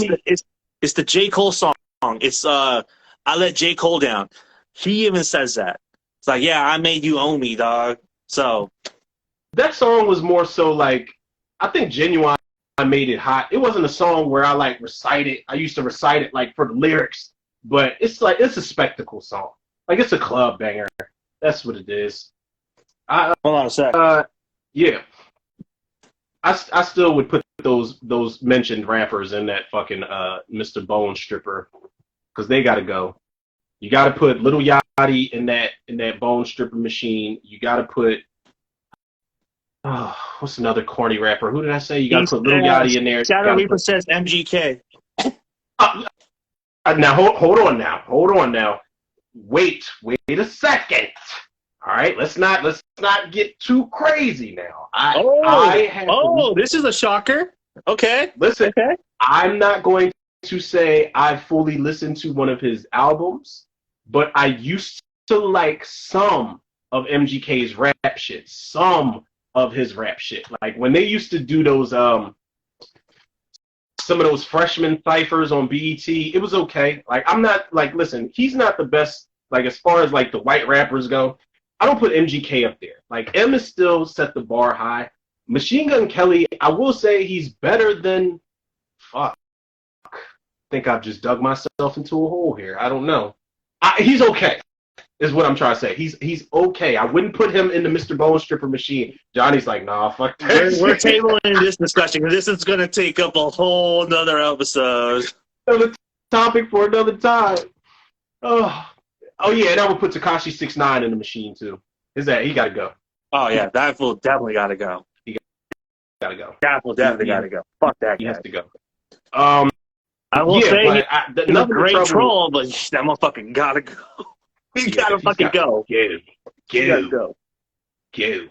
All right. Another thing that would make for a good horror movie sequence, before we get to these last ones, is the fact that there's that scene where Demi Moore and Chevy Chase are in that room, and there's just a room with newspaper clippings stapled to the wall, passports, wallets, IDs. They found Jimmy fucking Hoffa's ID in that room, and that's scary. That's terrifying. Like, yo, how long have y'all been doing this? How long have y'all been like taking people and making people disappear? It's crazy. And it was to the point where he had Chevy Chase's ID at the end of the movie, and he's like, "I'll see you soon, banker." It was just never ending. Like, you're going to be running for the rest of your life because they own everybody in that town. You know what that movie reminded me of? It reminded me of, like, if Tales from the Crypt ever made a movie, that would be a Tales from the Crypt movie.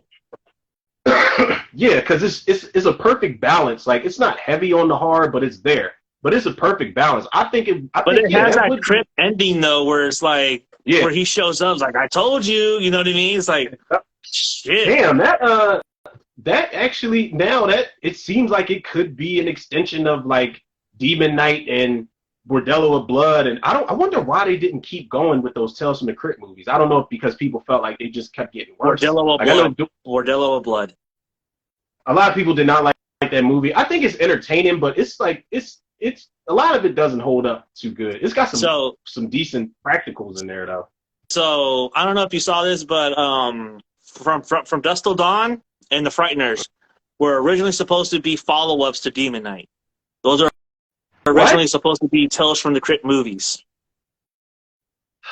Yeah.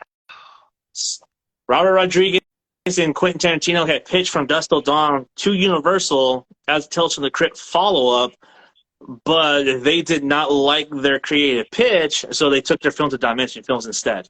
While Peter Jackson ended up developing The Frighteners on his own because Bordello of Blood bombed, which Frighteners was supposed to be the third entry to that. Bordello of Blood definitely did bomb hard as shit, man. I don't know if they thought not Dennis Leary, not Dennis Quaid. What the fuck is that name? Dennis Miller. There you go. Dennis Miller, like his humor is hit or miss in the movie, but I feel like it hits a lot more than it misses because I didn't understand his humor back then. I didn't. He's got like this real lax bit of sarcasm to like everything he says in the movie. He doesn't take shit seriously. And that was the movie that turned Corey Feldman into a badass. Yeah. I mean, that shit was short-lived though, because they didn't give him anything to do. All right, number 1, Hustle and Flow. Yo, what? Listen, how, Sway?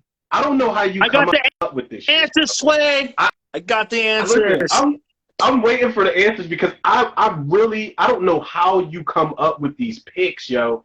Hustle and Flow is a fucking horror movie. Like, so this thing has 4 things going for it.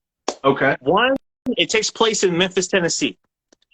Now, Memphis, Tennessee is home of a blues singer called Robert Johnson, who is most notably known for selling his soul at the crossroads somewhere down in Memphis, Tennessee, to the devil. He disappears, goes to Chicago, comes back, and then he is the greatest blues guitar player ever, right? No good. So He disappears. He comes back, and he is the greatest guitar player of all time. But he's only cut 5 songs: "Sweet Home Chicago," "Crossroads," which is the song infamously associated with that, and he dies before those albums take off. Mm. So before he dies, so right when he dies, his legacy is cemented as to be one of the best guitar players of all time. Eric Clapton has cited him as being one of the best. B.B. King, Albert King, any guitarist knows Robert Johnson's story. Now, it's debatable whether or not Robert Johnson really did or didn't do it, but I do not take, what's the word? Take lightly that this movie, Hustle and Flow, takes place in Memphis, Tennessee, where supposedly he sold his soul to the devil. So that's one. 2, the microphone, you can use Skinny Black as the devil.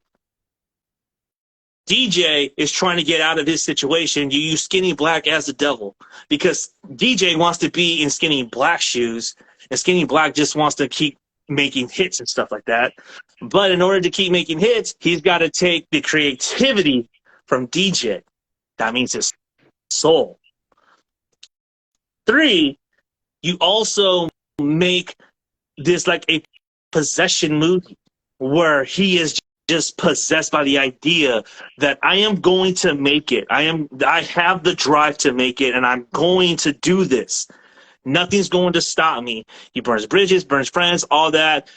And then 4th, you make this a psychological thriller where in a sense it's like, how do I get there? Like, you have to take the audience on this ride. You know what I mean? Skinny Black is the devil, but how do you get there? You know, do you have DJ sell the soul? Do you have DJ sell his soul and then he gets the #1 hit that he wants, but he doesn't live to see it? Or he I'll never watch lives to see it, but he's associated with something that's inferior. You know what I mean? Like the twist is like the devil gives you something that you think you want, but you don't want. Like, think about it like, you ever seen Leprechaun in the Hood? That flute. Yes, exactly. It's the exact same principle. That motherfucking flute. I listen, I don't know how you conjure up these fucking ideas, but I will never watch Hustle and Flow the same again. Would you keep like the same people around him, like the Taraji character? I would keep the same people around him because it grounds it. It grounds it, and it makes it more relatable because you're supposed to root for the guy. Yeah. But you make Skinny Black much more integral to the story. Rather than just a background player, you make him more integral to the story. Much. Where he comes in and checks in on what he's doing, or like, hey, let me help you with a song. And it's a song that, you know, if Skinny Black helps him with the song, that's like the handshake, like, I got you, motherfucker. I got you. Yeah. You know what I mean? All right. So let me ask you, who would you get to play Skinny Black? Keep Ludacris. Jesus. I keep him. Yeah. Because I think he has this arrogance to him when you meet him at the bar. He has this arrogance to him. You got to keep that. You got to keep that fucking kind of arrogance to him. You know, I would have cast a Memphis rapper, but there's not a Memphis rapper out there that I would trust in that role. You know what I mean? I would trust him writing the music, but I wouldn't trust him doing that role. And I think Ludacris actually, I think he's kind of grown as a performer. So yeah, keep him in that role. I definitely agree because Luda was one of those actors that Luda's in my top 5, like MCs, dead or alive. He's in my top 5, hands down. Like when I was doing like music heavy years ago, I used to want to rap like this dude. Like that's how dope he is for me. But I always told myself, movie wise, he's getting better. But I did not like him in a lot of movies at first. Like I remember I went to the movies to see Max Payne, which was the first fucking mistake I made paying money for that shit. But Max Payne, when he plays that detective, he is cringe-worthy in that movie. Even in Crash, he's okay. I like his character, and I like his character's comeuppance, but he's getting better. But I need to see Luda in that role that isn't a Fast and Furious movie, and that isn't a fucking John Henry on Netflix with Terry Crews and shit. Did you ever see that movie where he was the villain with that metal jaw? It's such fucking dumb. I saw that metal jaw, bro, and I was like, dude, that shit looks cheap, bro. I can't. Ken Foray is in it too. Ken Foray plays Terry Crews' dad, and Ludacris plays his cousin. And when you see like the backstory with Terry Crews and Luda and why Luda's jaw is like that, it's a stupid ass movie, bro. It's so fucking dumb. I'm looking up Memphis rappers. We're not looking too good, man. NLE Chopper. MJG got. I like 8Ball. I like 8Ball and MJG. Yo Gotti. Gotti, he's doing time. Key Glock. I don't know who these motherfuckers are. Well, you could get Glorilla to be a part of the project. She's from Memphis. No? Yeah?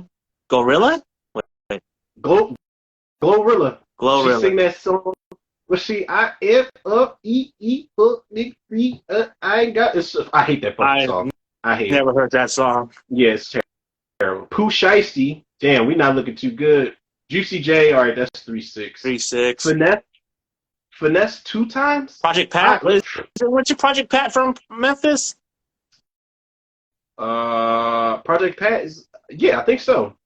Deuce, I've never even heard of these fuckers before. Shadow Reaper agrees with you, so that was a poor story for that film. Oof. Yeah, it was, man. That could have been like an origin story for Steel. Like it could have been like a reboot for Steel or something like that, because Steel was John Henry Irons. But like, damn, that reminds me, if they're going to remake Steel, I don't know, Terry Crews might be too old. I'm thinking if they were going to remake Steel, he would have been perfect for that. But yeah. Terry Crews, still, yeah. I think you could still make that film with him. How old is Terry? I mean, Terry Crews, I think he's in the 50s. He's been in the Expendables movie. I feel like as long as you don't, like, because Steel was never, in the movie, he wasn't really like a kung fu fighting master. He was just like a gadgets type of guy because he had a sledgehammer, so. Yep. Yeah, I don't think there's like a whole lot of Memphis out there, like a lot of like Memphis rappers out there that could be like credible as an actor. You would have to go with Luda because, like, I think Luda at that point, Luda has this charisma about him. You know what I mean? Mm-hmm. Like, he has this charisma about him, and I think you would have to keep that. Especially if he's going to be playing a role like Skinny Black and who is essentially the devil. Like, you got to keep that. Because he just looks like a sleazeball in that movie. You know what I mean? Listen, like, when they show him on the TV, when you see him in the bar, he's got that arrogance as soon as you see him, because when he walks up, he's like, man, who the fuck is this, man? Like, when DJ walks up and tries to introduce himself, DJ loses his ego, and he's all humble and he's all soft-spoken, just happy to meet Skinny Black, and Skinny Black is just like, man, I don't even fucking know you. What are you talking about? I ain't got it no more. And he's just obnoxious as shit in that movie. Even when he's drunk, and when he's in the bathroom, like, he still is an asshole when he's like, still my bitch. Yeah. Oh God, and then he shoves that pissy ass tape in his mouth. And start beating the shit out. Yeah, he beat the fuck out of him. Damn, I'm making little side notes and shit, fan casting for Steel. Hustle and Flow, man. That is you. I think that's 3 that you mentioned that I would have never guessed, because you had The Room on there. I would have never guessed that. You had what else did you have? You had not Small Soldiers. I had that as an honorable mention. You had The Room. You had Hustle and Flow, and it was and Uncle Buck was the one that I never would have. So Paul's gonna head out. Do you have any questions to Robert England before he goes? Yeah, can he get on our show ASAP? Okay, there you go. There's a question. There's a question, Paul. Ask him if he will come on R&Z Live on our show. Ask him that. Sit down. Thanks. Sit. Yeah, ask him that. Ask him if he'll come on RNZ Live. We'll interview him. Ask him if he wants to be interviewed by us. Sick. I would be like so nervous to interview Robert England. My fucking dog is trying his best to get up here, and that is making me nervous as shit. I just see his big old snout. I just have Big my ass. cat right here, like fucking like moving my tripod right now. Sit down. And he just does it. This problem with this fucking dog is he thinks he's a puppy. Like he knows he's not supposed to be up here. This is where my tripod is. Like I don't like him anywhere near my station. Go sit. Go sit down. Okay, sit down. And he doesn't give a fuck. He doesn't give a shit that I'm doing something. King, sit down. Fucking up the show. Sit down. King, sit down. All right. So what? Was that your number 2? That was number 1. Oh, that was your number 1.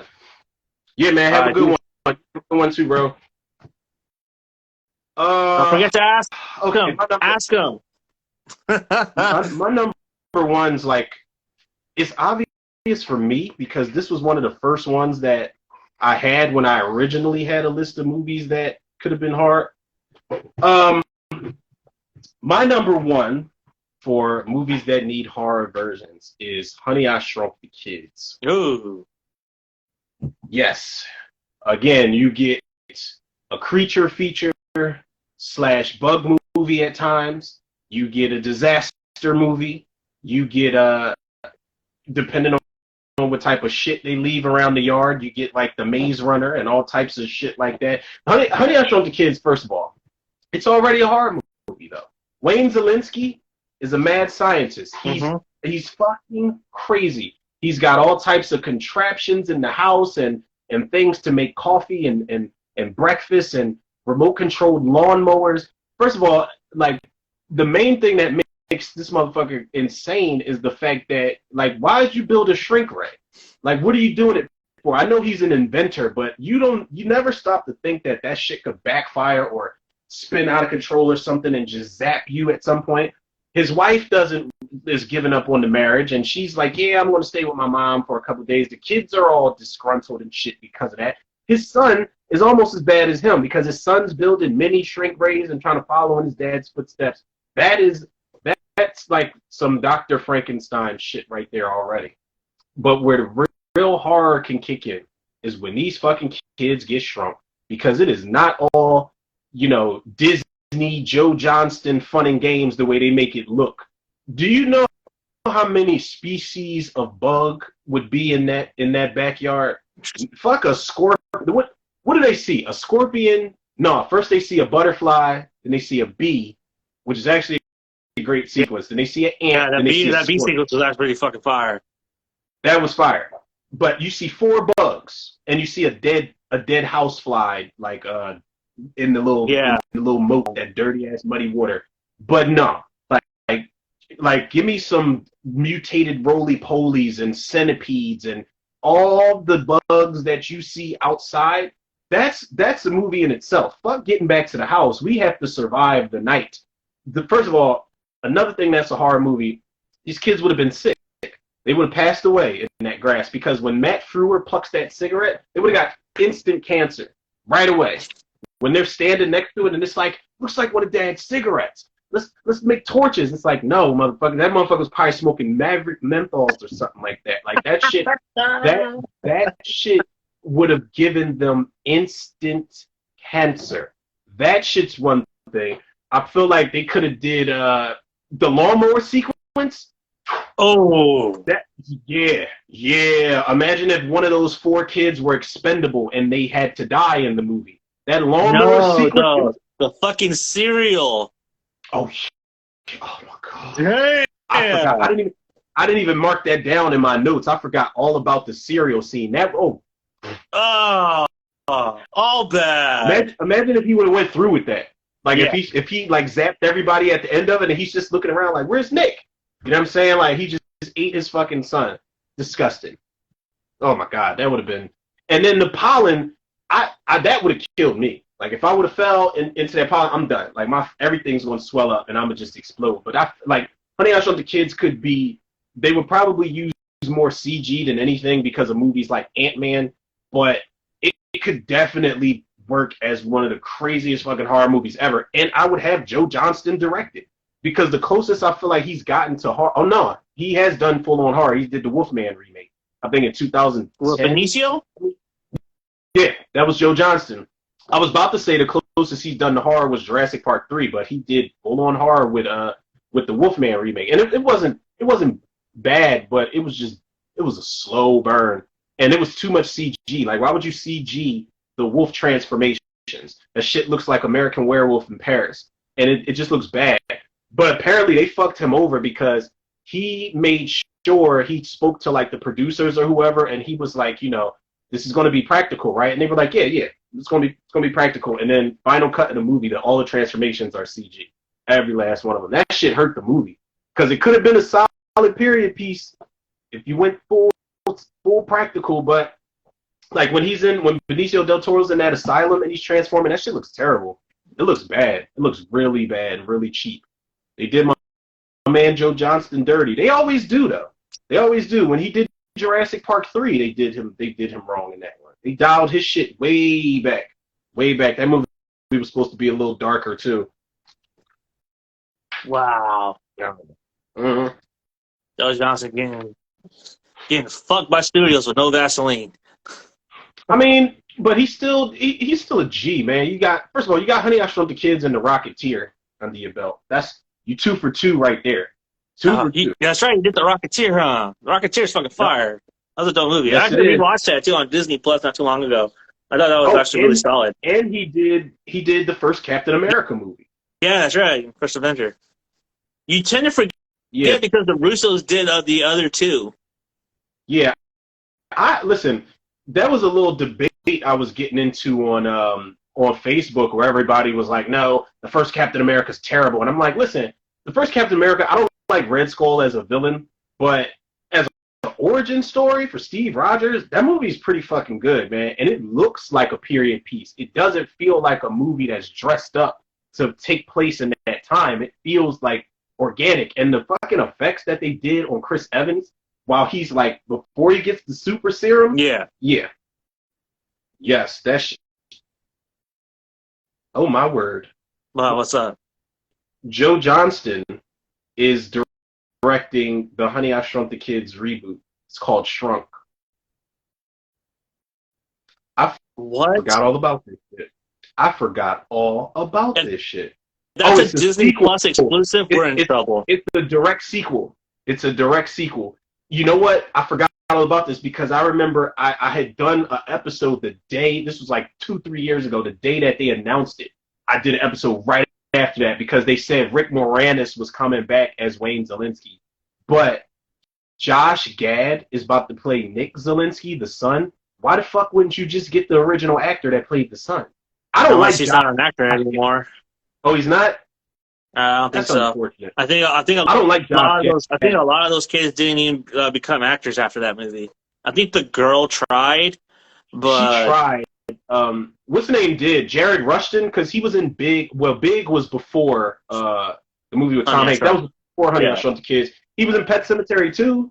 Remember, he was Clyde in Pet Sematary 2. He got his face all sliced up with the dirt bike. Oh, god damn! Yeah, these kids didn't do shit. I mean, the son, he did Honey, I Blew Up the Kid, if that counts for any fucking thing. Yeah, that one was pretty bad. That was awful. Yeah. That was awful.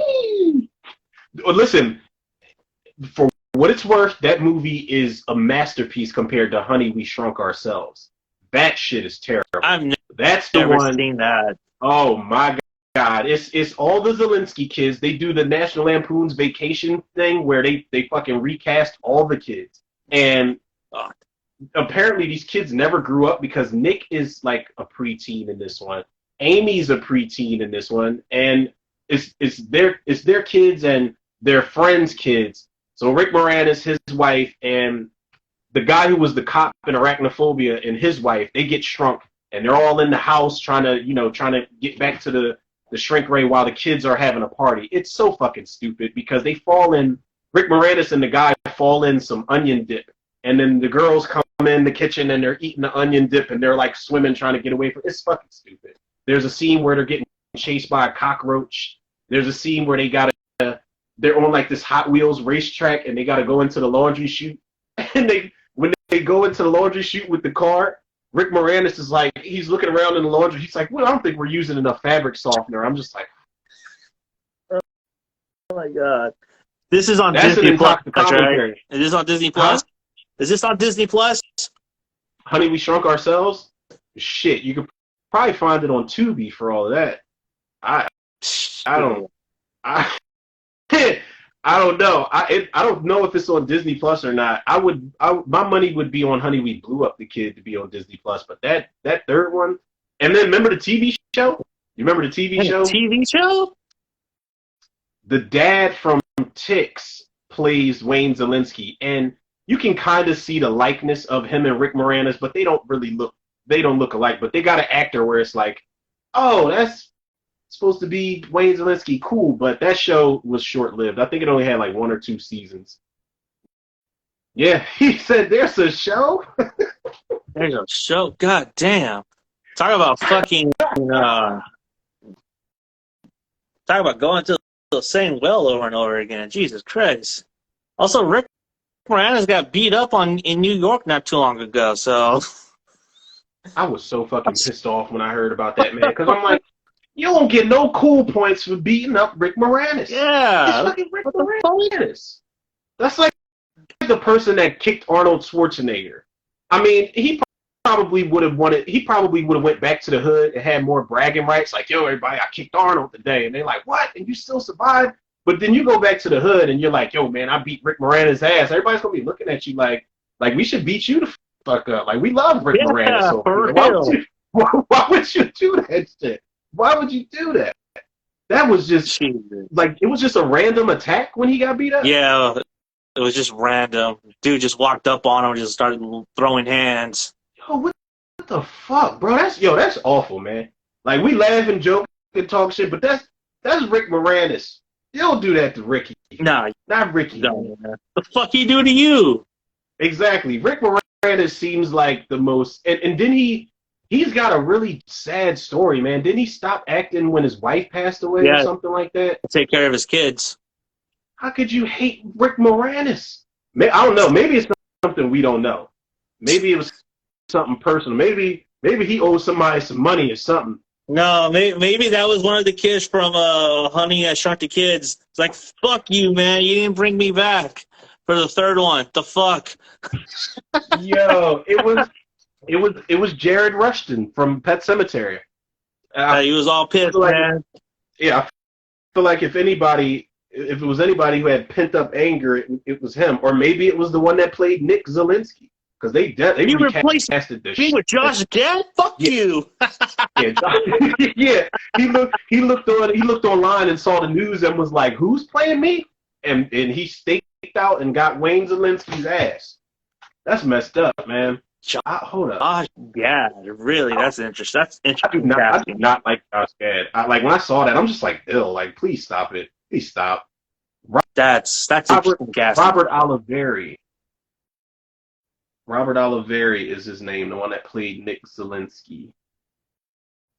Damn, was he in shit other than these 2 movies?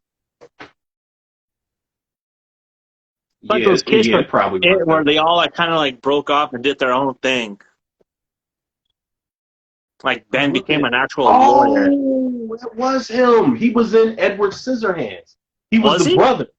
He was the brother in Edward Scissorhands. I always forget that. Winona's brother, right? Winona Ryder's brother? Yeah. Yep. He was in the Friday the 13th series. You remember the TV series? Yeah. It used to come on Sci-Fi back in the day. What the fuck was that show even about, bro? It was God. You know, the ultimate goal was to get to Jason. That was the ultimate goal, was to get to Jason. That was the ultimate goal. I remember that show, and I remember that girl. Oh no, the guy from that was your boy. That was in that series from Jason Goes to Hell. Yeah, from Jason Goes to Hell. But I just never. But you know what? This show is the reason why Jason Takes Manhattan is as fucking weird as it is, because that's the same guy who was behind the show that directed Jason Takes Manhattan, and he's trying to put all that mystical, magical bullshit up in there. Friday the John D. 13th is Lumet. not a bad show. I think people just didn't give it a shot because again, No, they Jason. They didn't. They did exactly what they did when Halloween 3 came out. And I feel like if you like, I'm about to put this back on my watch list because I don't remember any episodes of Friday the 13th. But it's something I would go back and watch it. Like, I feel like as long as it's something like, could you imagine if they did like, instead of making a Halloween Ends the way they did, like would you watch a TV series, like a limited TV series where they tried that shit with Corey Cunningham, like something just to separate itself from the overall series? Yeah, because all the shit did it. Freddy's Nightmares did it. Friday the 13th did it. which Freddy's Nightmares had like one of the best pilots of all time, directed by Toby Hooper. Did it really? Yeah, it had one of the best origin stories for Freddy. Yeah, it's on Tubi. Yeah, I don't remember any episodes from that shit either. I'm trying to find the series. I can't find. Freddy's not in all of them, by the way. Just to put that out there. So it's like what they did here with the Friday the 13th series. Wait, is Jason in any of the fucking Friday the 13th episodes? No, I was joking. But it is Frank Mancuso that did that produced it, Friday the 13th. He did that.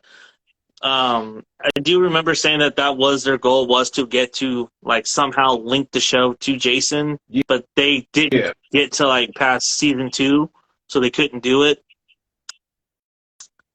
Speaking of which, that was a great segue. How you feel about that news that we're about to get the Friday the 13th reboot? I'll believe it when I see it. I told somebody Sean online, Cunningham, I said, I don't blame him. Sean Cunningham has zero credibility with me right now. Because he's been fucking trying to get this shit going for years, and it's always stop and stall. So, yeah, no. I still maintain that Womp Stomp Films is probably the better film production to handle a reboot of Jason. Like, no, they do not miss, yo. Vincent DeSanti right motherfucking now. And tell... They do not miss, yeah. bro. Did you see the trailer? Like that, did you see the sneak peek? That 5-minute Never opener? Hike to? Which one? Huh? Did you see the 5-minute opener for their second one? That's what I was asking you. I was asking you if you saw it, and that kid, you know it's not Corey Feldman, but when you look at that kid for the first time, they did such a great fucking job with making him look like Tommy Jarvis from Part 4. They do not, and listen, man, yo, you right. Like Womp Stomp, just fan films in general, yo, they're getting so much better. And I used to be really hard on fan films, yo, but I'm seeing a lot of good Friday the 13th fan films. I've seen a lot of fucking corny ones. Because you get people who just put somebody in a hockey mask and just throw blood all over the place. But I can't wait to. There was one when there's like a group of convicts that ran away, and they ended up in Camp Crystal Lake, and Jason's like hunting them.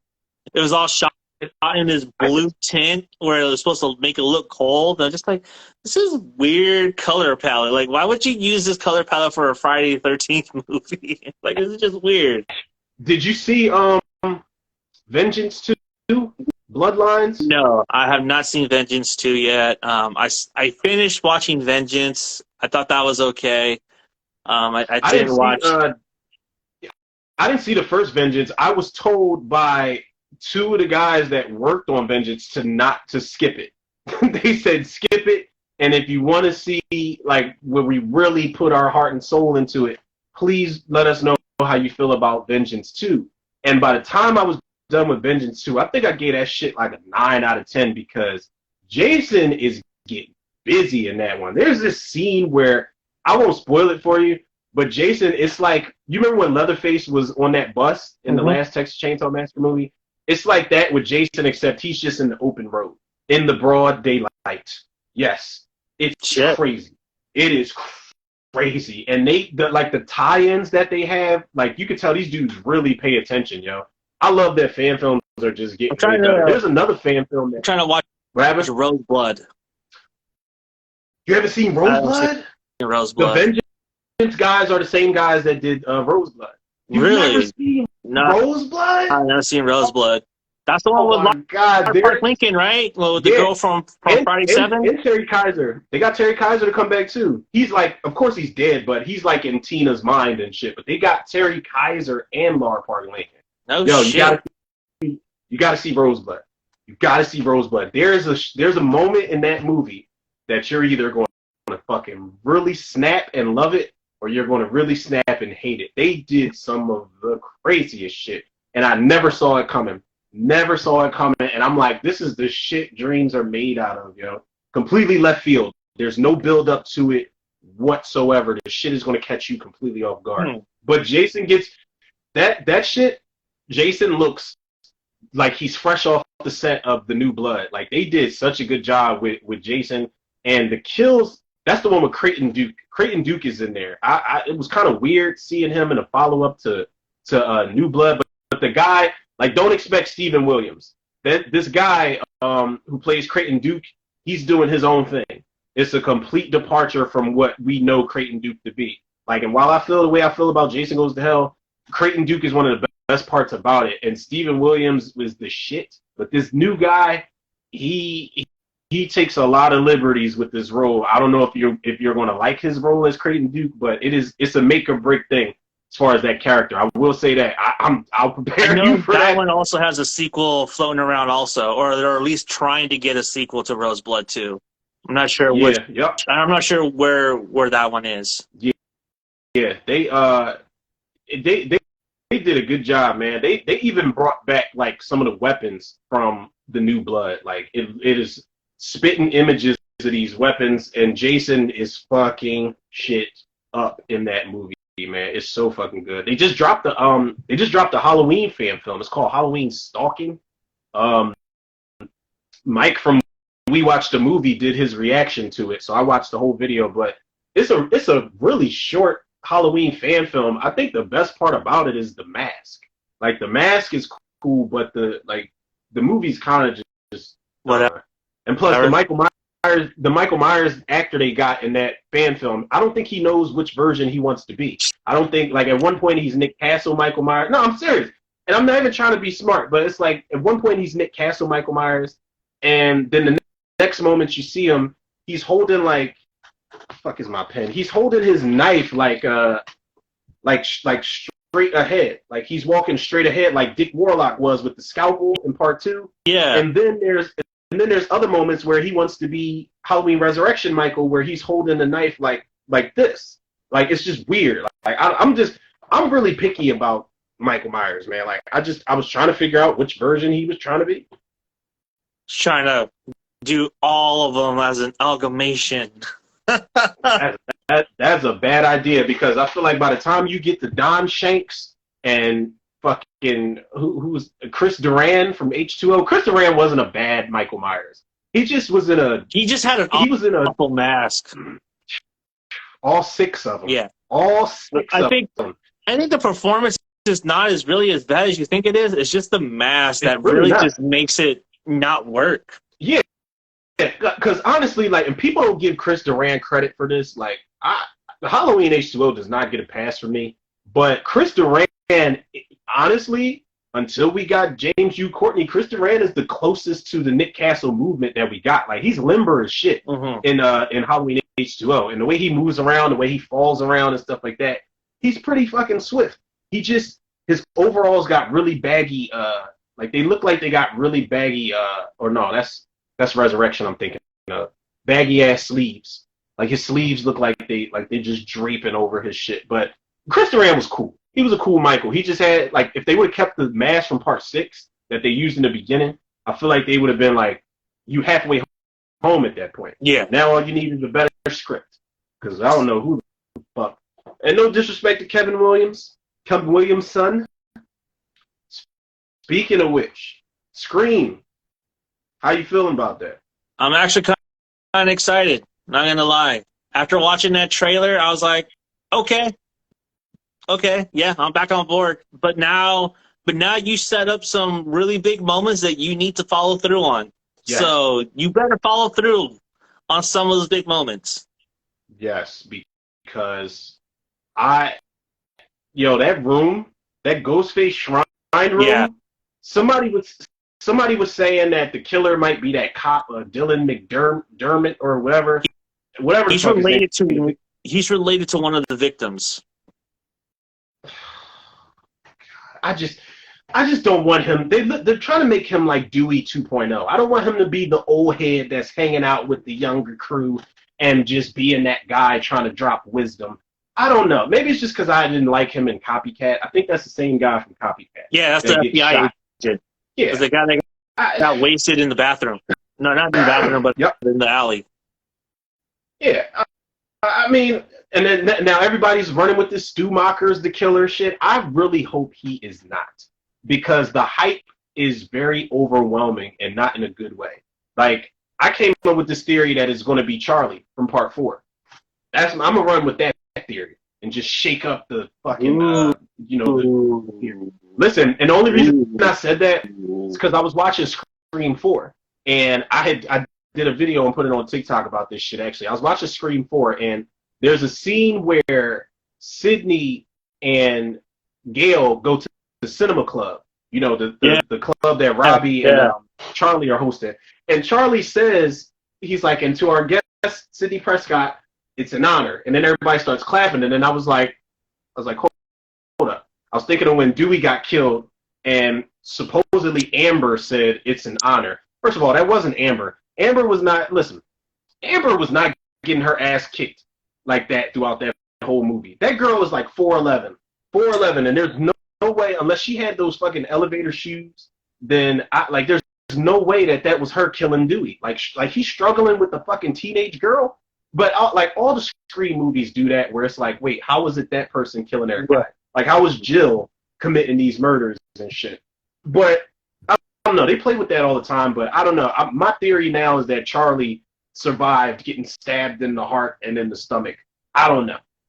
You know, in the commentary, it's alluded that there was a deleted scene, alternative scene, where you see him breathing still. Charlie?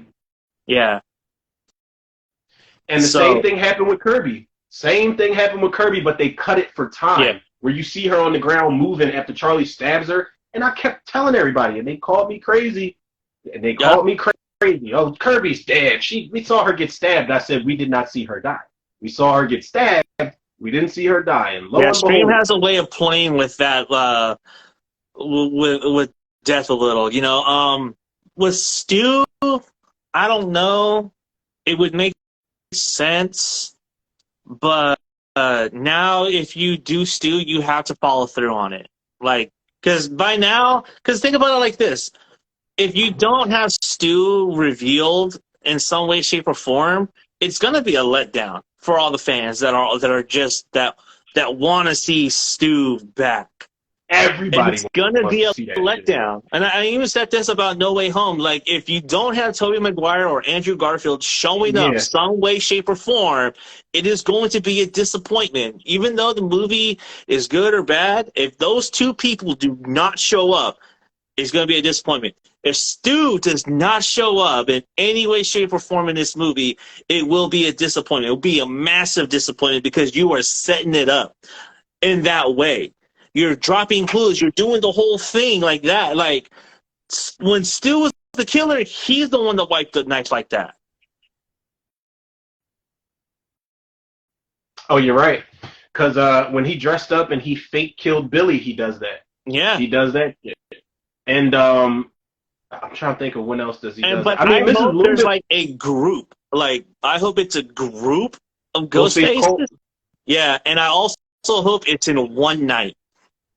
That was the original plan for Scream 3. Like, Stu was going to be leading this cult of younger people, and they were going to be like, they all were the killers at some point. I kind of think Jenna Ortega might be in on this shit. I really do. No, it wouldn't. I don't know. It wouldn't be. It go against your character. Her sister, on the other hand, maybe. Yeah, there's a shot of and I know it's the end of the movie because I'm like piecing it together. There's a shot in the trailer of her. I don't know if it's a book bag or a coat that she pulls the like damaged mask out of, and she's just staring down at it. That's the end of the movie. And the only reason I think that is because in that theater sequence, when you like piece it frame by frame, Sam's got this cut across her arm. When they show her holding the ghost face mask in the daytime, it's bandaged up. So I'm guessing like the ambulance or something. Sam might be the killer. I don't know. I just hope it's. I don't want it to be Kirby. Somebody said it might be Kirby because she's an agent now. Like she's got a badge, and they said that maybe her and the cop guy are in on it because they. And it kind of made sense, but I'm hoping not because they said that who else could get access to all of these props, or not props, but all of these these items. So here's an argument against that though, that any fanatic can get certain artifacts from certain serial killers if they pay enough money. This is true. You know what I mean? Or this could be props used from the Stab movies. Maybe they're not the real crime. Yeah, maybe they're not the real crime scene like artifacts and shit. But if you go back and look at, they've got everything in that room. They even got the fucking fax machine that the script pages were coming out of in Scream 3. They got Stu's robe in there. They got Mrs. Loomis' white blazer in there. They've got the mask. They got the thing that Jerry O'Connell was hanging up on when he gets killed in Scream 2. And I like Radio Silence, man. Fucking bravo, man. Because these dudes, I feel like this series couldn't have been in better hands after Wes Craven died, yo. Like Radio Silence, you could tell they're not cashing in on this shit. They really care. And when I did my trailer reaction, I said the trailer was so good, I forgot Neve Campbell was even part of the fucking franchise at some point. And no disrespect to her, but at no point in that trailer did I think, where's Sydney? Because I didn't give a fuck. Yeah. That trailer is intense. That trailer was really intense. Yeah, I really hope they don't bring Sydney back. Like, I don't really want to see Sydney back. Like, I really don't. Like, leave her alone. Like, just, that's it. You know what I mean? Like, I said this, too, to you. Like, this is Sam's story now. Let it be her story. Just let it be her story. And that's it's time, man. It's time. We had 3 whole movies centered around her. Well, she was barely, I guess because she was filming Party of Five, she's really barely in Scream 3 until the end. That's because of her schedule. Scream 4, she's in it. But Scream 5, like, I would have been okay if she wasn't in it at all. I didn't think I was going to like those characters because, like, just by looking at them, I was like, yeah, I don't think I'm going to like these characters. But those characters were interesting enough to where I would have been cool with Gail and Dewey. If Sydney never came back or if she just had a phone, what should have happened, they should have fucked everybody's head up in the last movie where Dewey's like, Sid, it's happening again. Whatever you do, don't come here. And she should have just been like, I'm not. And that should have been that. She should have never showed up in Woodsboro. First of all, you're a terrible parent. You left your 2 children behind with fucking Patrick with McDreamy, though. So, I mean, it's all good. Yeah, she left both the kids behind with McDreamy. Jesus, man. I called him Dylan McDermott. His name Dermot Mulroney. I mean, they're both kind of the same. Dylan McDermott, the guy from American Horror Story. Yes. Another thing I'm predicting, Samara Weaving is the opening kill. Samara Weaving? You do not see movie? Where did you see that? I didn't see that. She's in the cast. You don't remember when they announced it? They announced her and Flash from the Spider-Man movies, the MCU Spider-Man movies. He's in it. And, Samara Weaving is in one shot of the trailer where she's on the phone in the alleyway and she turns around. She's got like this bright yellow shirt on, and that's it. You don't see her in any more shots in the trailer. I'm telling you, she's the opening kill because everybody's going to be like, oh my God, Samara Weaving, she's ready or not, and all this other stuff. No, they're going to Casey Becker that bitch, and she's going to die first. She's going to die first. Plus, there's a shot of Ghostface in an alleyway, and I feel like those 2 shots are going to sync up at some point. Yeah, that would make sense because the bride, like her costume from Ready or Not is actually seen in the original teaser, walking down the stairs of the subway with the shotgun shells and shit. Yeah, there's so many Easter eggs with those costumes. Like, there's so many fucking costumes, and like I didn't know that somebody was dressed up like Freddy Krueger until we got the full trailer. You got somebody that's dressed up like it's a mask that the guy's got on. What is that movie? Creep, the found footage movie. Yeah, Is it you got fuck, what was his name?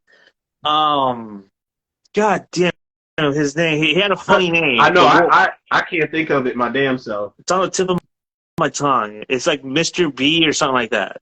You can't remember.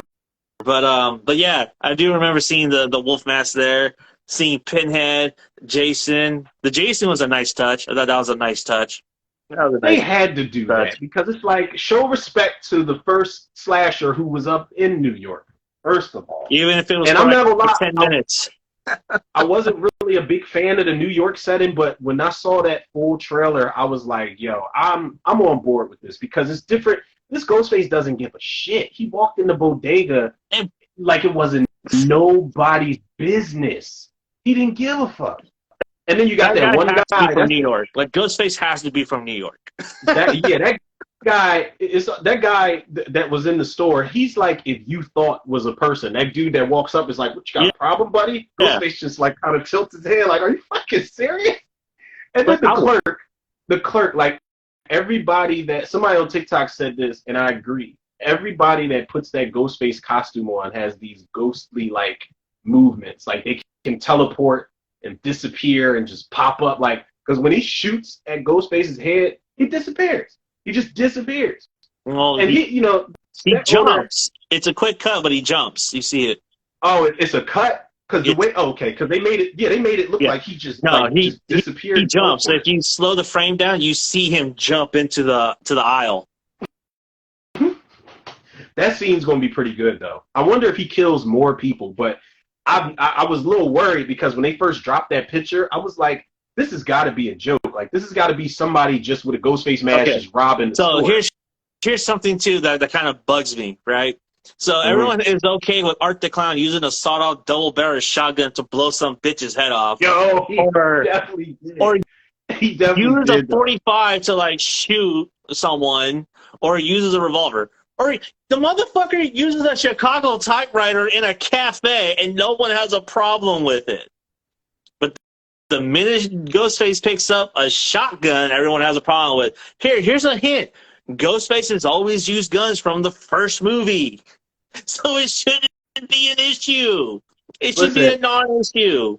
This is the shit that makes me appreciate the geek in us, man. Because, like, I don't like to be a fact checker, but that's like when people tell me, why was Jason running in the 2000? Jason ain't never ran, and I'm like, you've never seen parts 2, 3, and 4 in your life. So go ahead and lie to me again. Like, Ghostface literally has used guns in every movie. Yeah. Technically, he has. Yeah. Wait, let me. Yes, he's just not in costume. That's that's not true because he used it, I think, in part 2 when he shot the cops. The cops. Which cops in part 2? When they're transporting Sydney and her friend. Oh no! He stabs the one dude. He stabs the one dude in the neck. The dude's like, she's like, well, where are you taking us? He's like, if I tell you, you got to kill you. He says, don't ask, don't tell. And he stabs the dude in the neck. And then the other guy, he jumps across, I think, the top of the car, and he starts fucking that dude up. But they still use fucking guns. Yeah, they use guns. Billy, Stu, Mickey, Mrs. Loomis, Roman used a gun. He shot the shit out of Sydney, and she had her vest on. Yeah. Jill shot Trevor in the dick. God damn, she shot that man in his baby maker. Whew. Charlie didn't. I don't think Charlie got a chance to use the gun. No. And Amber fucking pulls a revolver out and shoots that girl. I can't remember that girl's name. I wish she was a much better character because I cannot remember her name. And it's fucked up because it's so fucked up because I think it's either Mindy or somebody that's like, you're not interesting enough to be the killer. And damn it if she wasn't right, because I cannot remember that girl's name. Yeah, really though, right? I can't, man. I like her hair color. I think that counts for a lot. But I cannot remember that girl's name. I actually feel terrible. Yeah, her real name's Sonia something. Was she in anything else? No. She was almost in stuff after. a lot of I indie almost called her Tanya movies, Raymond. a lot of indie movies, but she hasn't done anything since. Oh, that's another thing. I forgot Marley Shelton Hicks. I forgot she died in the Yeah, last that one. that was that was a gnarly sequence. That was a Yeah, gnarly man, because sequence. like, it was a glimmer of hope when she's running up the steps, like, Wes, I'm coming, and Ghostface just pops out instead. And then I thought Wes was going to survive. Mm-hmm. That's another theory. I'm gonna shake people up with this tomorrow. I'm gonna be like, did we see Wes actually die when he got stabbed in his neck? He did Yeah, get we did. stabbed in his Yeah, jugular, though. We saw him die. yeah, he had the sheet over his head. Oh, that's right. When because Sam comes up and then she's like, well, what about her son? I know her son. The cop's like, I'm sorry. Like, No, yeah, you see him being rolled out with the sheet over. oh, this girl, her name in Scream was Liv McKenzie. So I'm guessing she was related to the McKenzies mentioned in the first movie. Then people, speaking of other names mentioned, people are saying that Stu's sister is going to come be the killer, and it's like, bitch, we haven't seen you in any movies at all. You I didn't don't even know want you Stu's existed, for one. Like, Stu's what? sister. Stu's sister was Kyle Donner's mother. Kyle Donner's mother, the guy that gets stabbed in his neck in the parking lot. Yeah, and then it's like people were saying, well, what if Martha Meeks stopped? Like, Randy's sister ain't killing nobody. They ain't killing No, nobody. because she's covered in blood in the trailer. Like, going there. That was like a nice little Judgment Night reference too, with them crawling on the ladder. I feel like that's a Judgment Night reference right there. That's what I said in my trailer reaction, bro. As soon as I saw it, I'm like, oh, that is definitely from Judgment Night. A lot of people don't even know about that movie, man. Yeah, That that's a slept on movie, bro. That's a That's slept my on movie. shit. Dennis Leary is terrifying in that movie. He is like, Don't move. those are Don't types of even movies. breathe. Those are the types of movies I have nightmares about, like where you're just running for your life and it's like the walls are just closing in on you. Dennis Leary is the shit in that movie. I wish Jeremy Piven would have lived, but somebody out of the four had to die, and it was more than likely always going to be him because he just thought he was an asshole. smarter He than was what a he fucking was. asshole. I mean, So he you risked can fucking negotiate. Like, get the fuck out of here, dog. what's the name? I think he's going to die too. Chad, the black dude, the twin. I think he's going to die. No, there's I a think shot. I think Martha might die. I think the sister might die.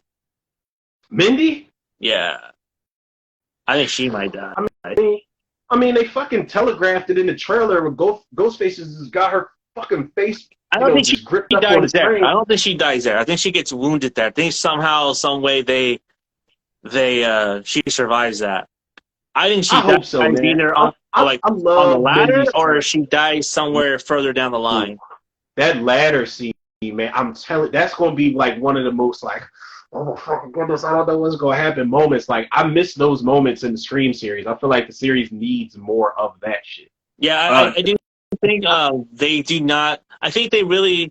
One thing I said in my initial reaction to is that I think that they really need to make this killer not abide by horror movies, by horror movie rules. They need to make this killer really like a spree killer, like someone that's just really unhinged. Not someone that's influenced by movies or horror movie rules, someone that just doesn't give a fuck about the rules. And I think you need to do that in order to keep this franchise fresh. You need to like say, fuck the rules and just go all out.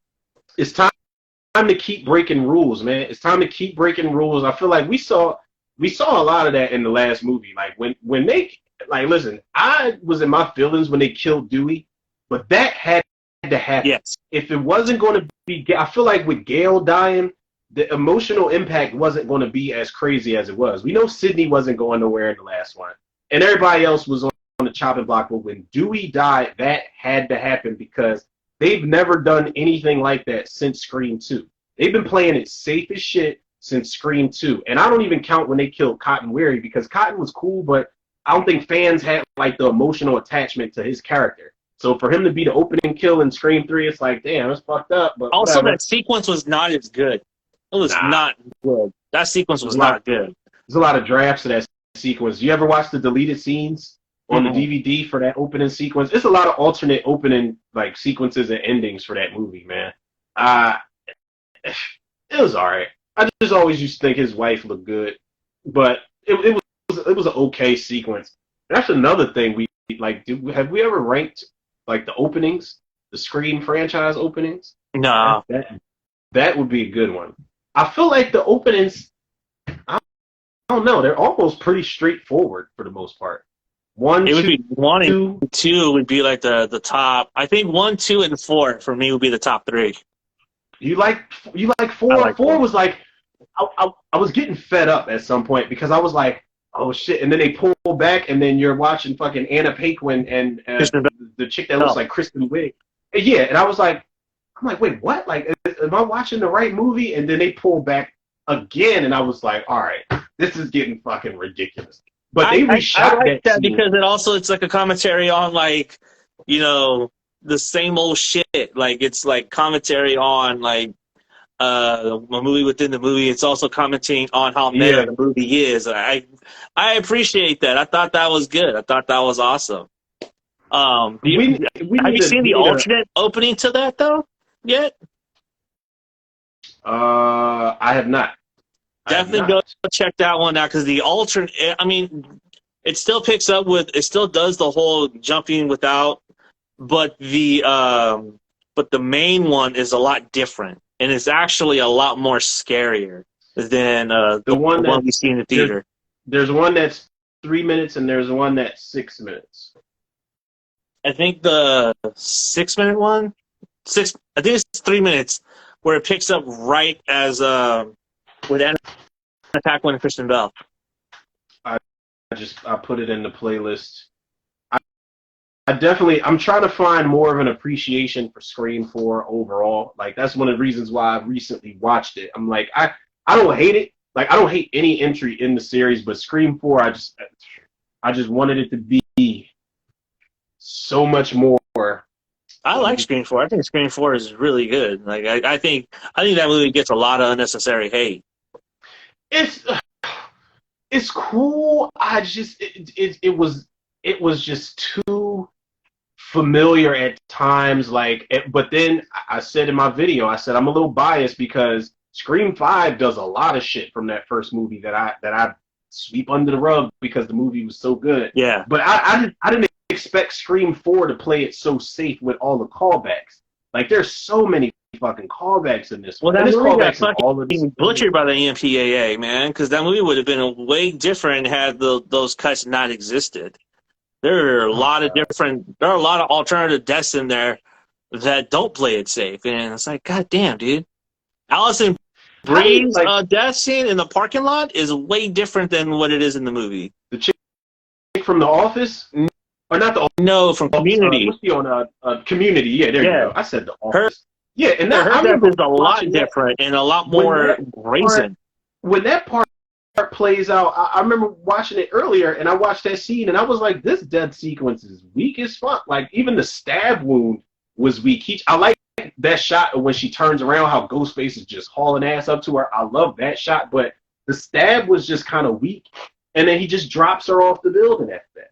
Like, no, he doesn't do that. So when in the alternative scene, so everything plays out, and then she doesn't get into her car. She runs back, and then she turns, and then Ghostface runs up on her, fucking sticks her. The knife goes through the door, and he just leaves her there. And he just leaves her there. That's what I like. I was like, holy shit! I forgot my dog was even in here. We talked about Ghostface, and I just heard something by the door. This motherfucker's moving around. All right, okay, well, I got to get going. This is always a blast, always a pleasure. Yes, sir, bro.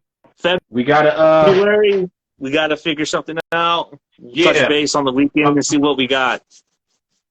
Yeah, we'll figure it out. I don't know. Maybe, I don't know. I know I've definitely got to do these. I got to do some chick flicks next month.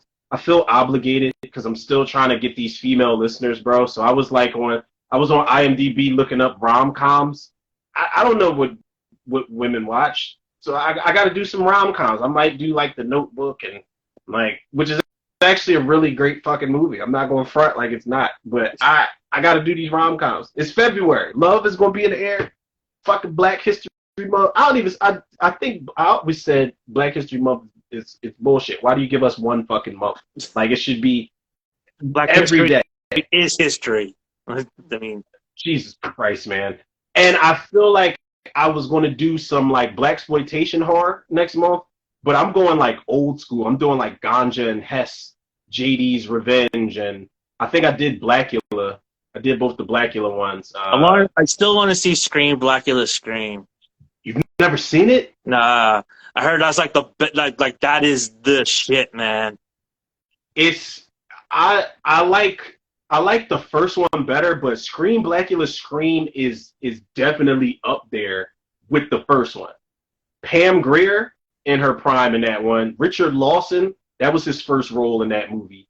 Scream Blackula Scream is dope as fuck. And there's this sequence where Blackula, like the guy and like two of his other homies, I think they're two cops or something. The vampires are all like in this big ass mansion. I don't remember if it's a mansion or just a big ass house. And they've got like crossbows. They're shooting at the vampires and trying to figure out how to kill them. It's like the warehouse sequence in the first one where they find the nest and they're trying to kill all the vampires. It's definitely a solid, worthy sequel, and they're remaking it.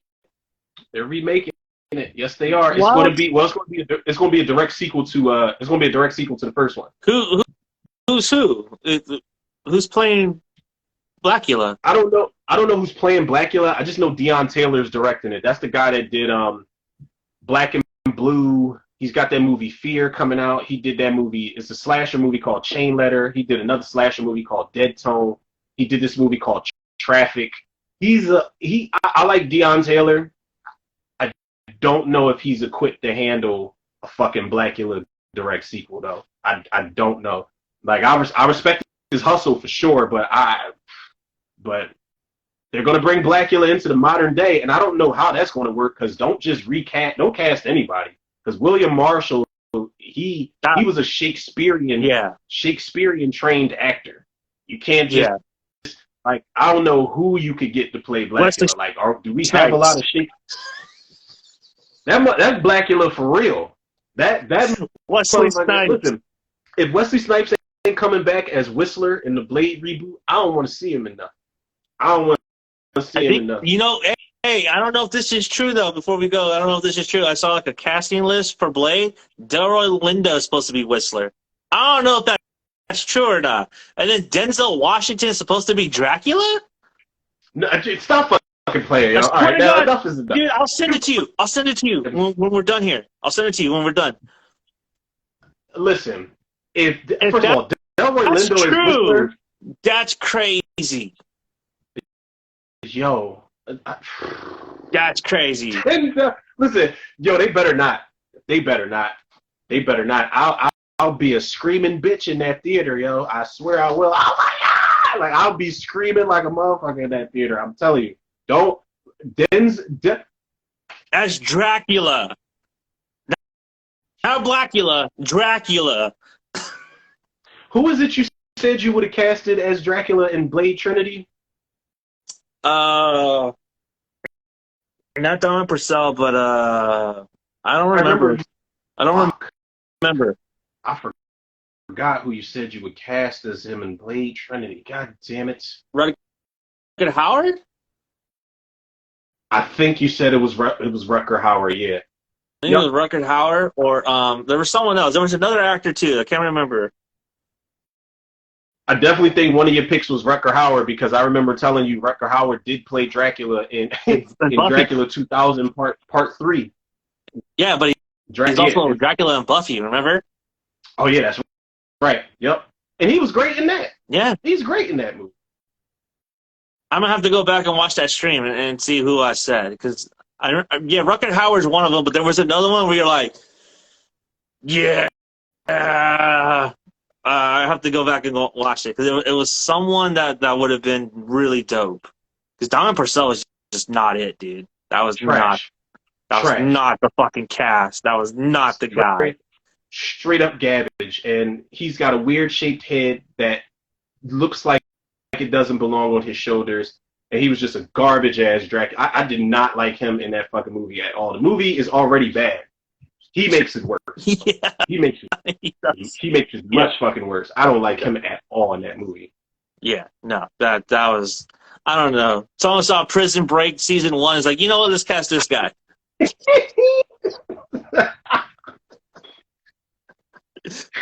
That's what happened. That's what happened. It's like, we can't get Vin Diesel. Let's get this guy.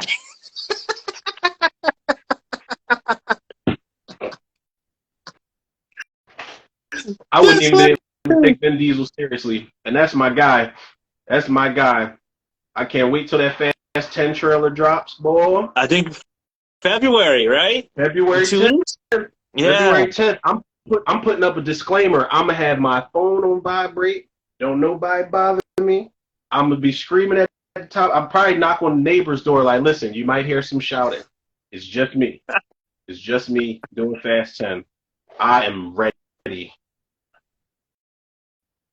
All right. Also, one more thing before we go. Just another thing. I have a preliminary script for an idea called Rome. So, and yes, it's you. You're Rome. So I'm going to need you to look over these story notes at some point in time. Swing them. Listen, bro, I've been in that mode. I was just talking to my homie, and he's starting like a series. And I told him, like, I went to school with him. I never knew this is what he was into. Like, he wants to do a series. And I'm like, listen, let me know what you need help with.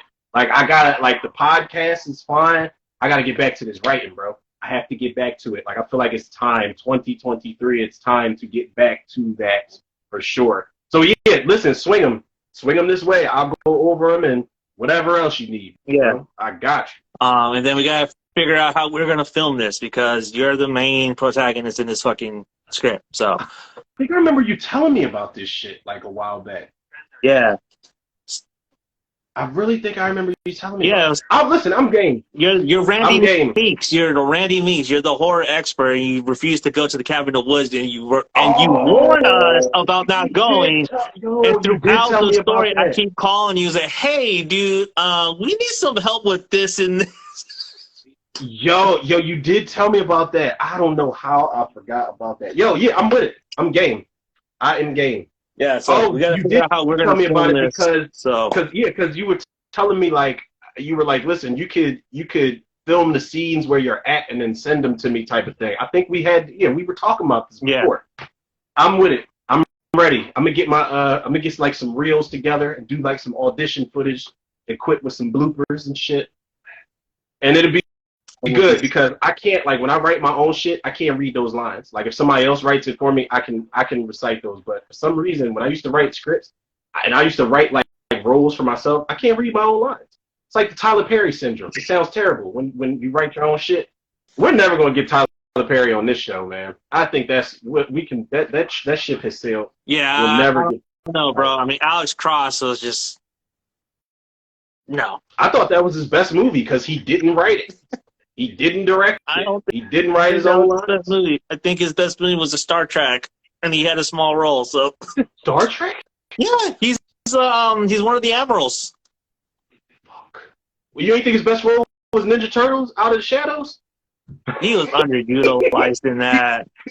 He was Baxter Stockman. Yeah, dude. What's his name? He was so underutilized, and they set him up to be the Fly, and then we don't see it. That's because we were supposed to get that third movie, and they were supposed to go full on Mortal Kombat Annihilation, give us everything. Yeah, everything. Was it you who told me it was supposed to take place in like Dimension X or something like that? It was not Dimension X, but what they're going to do is they're going to bring Crane back from Dimension X, and they're going to have the portals come in and have Dimension X invade invade Earth.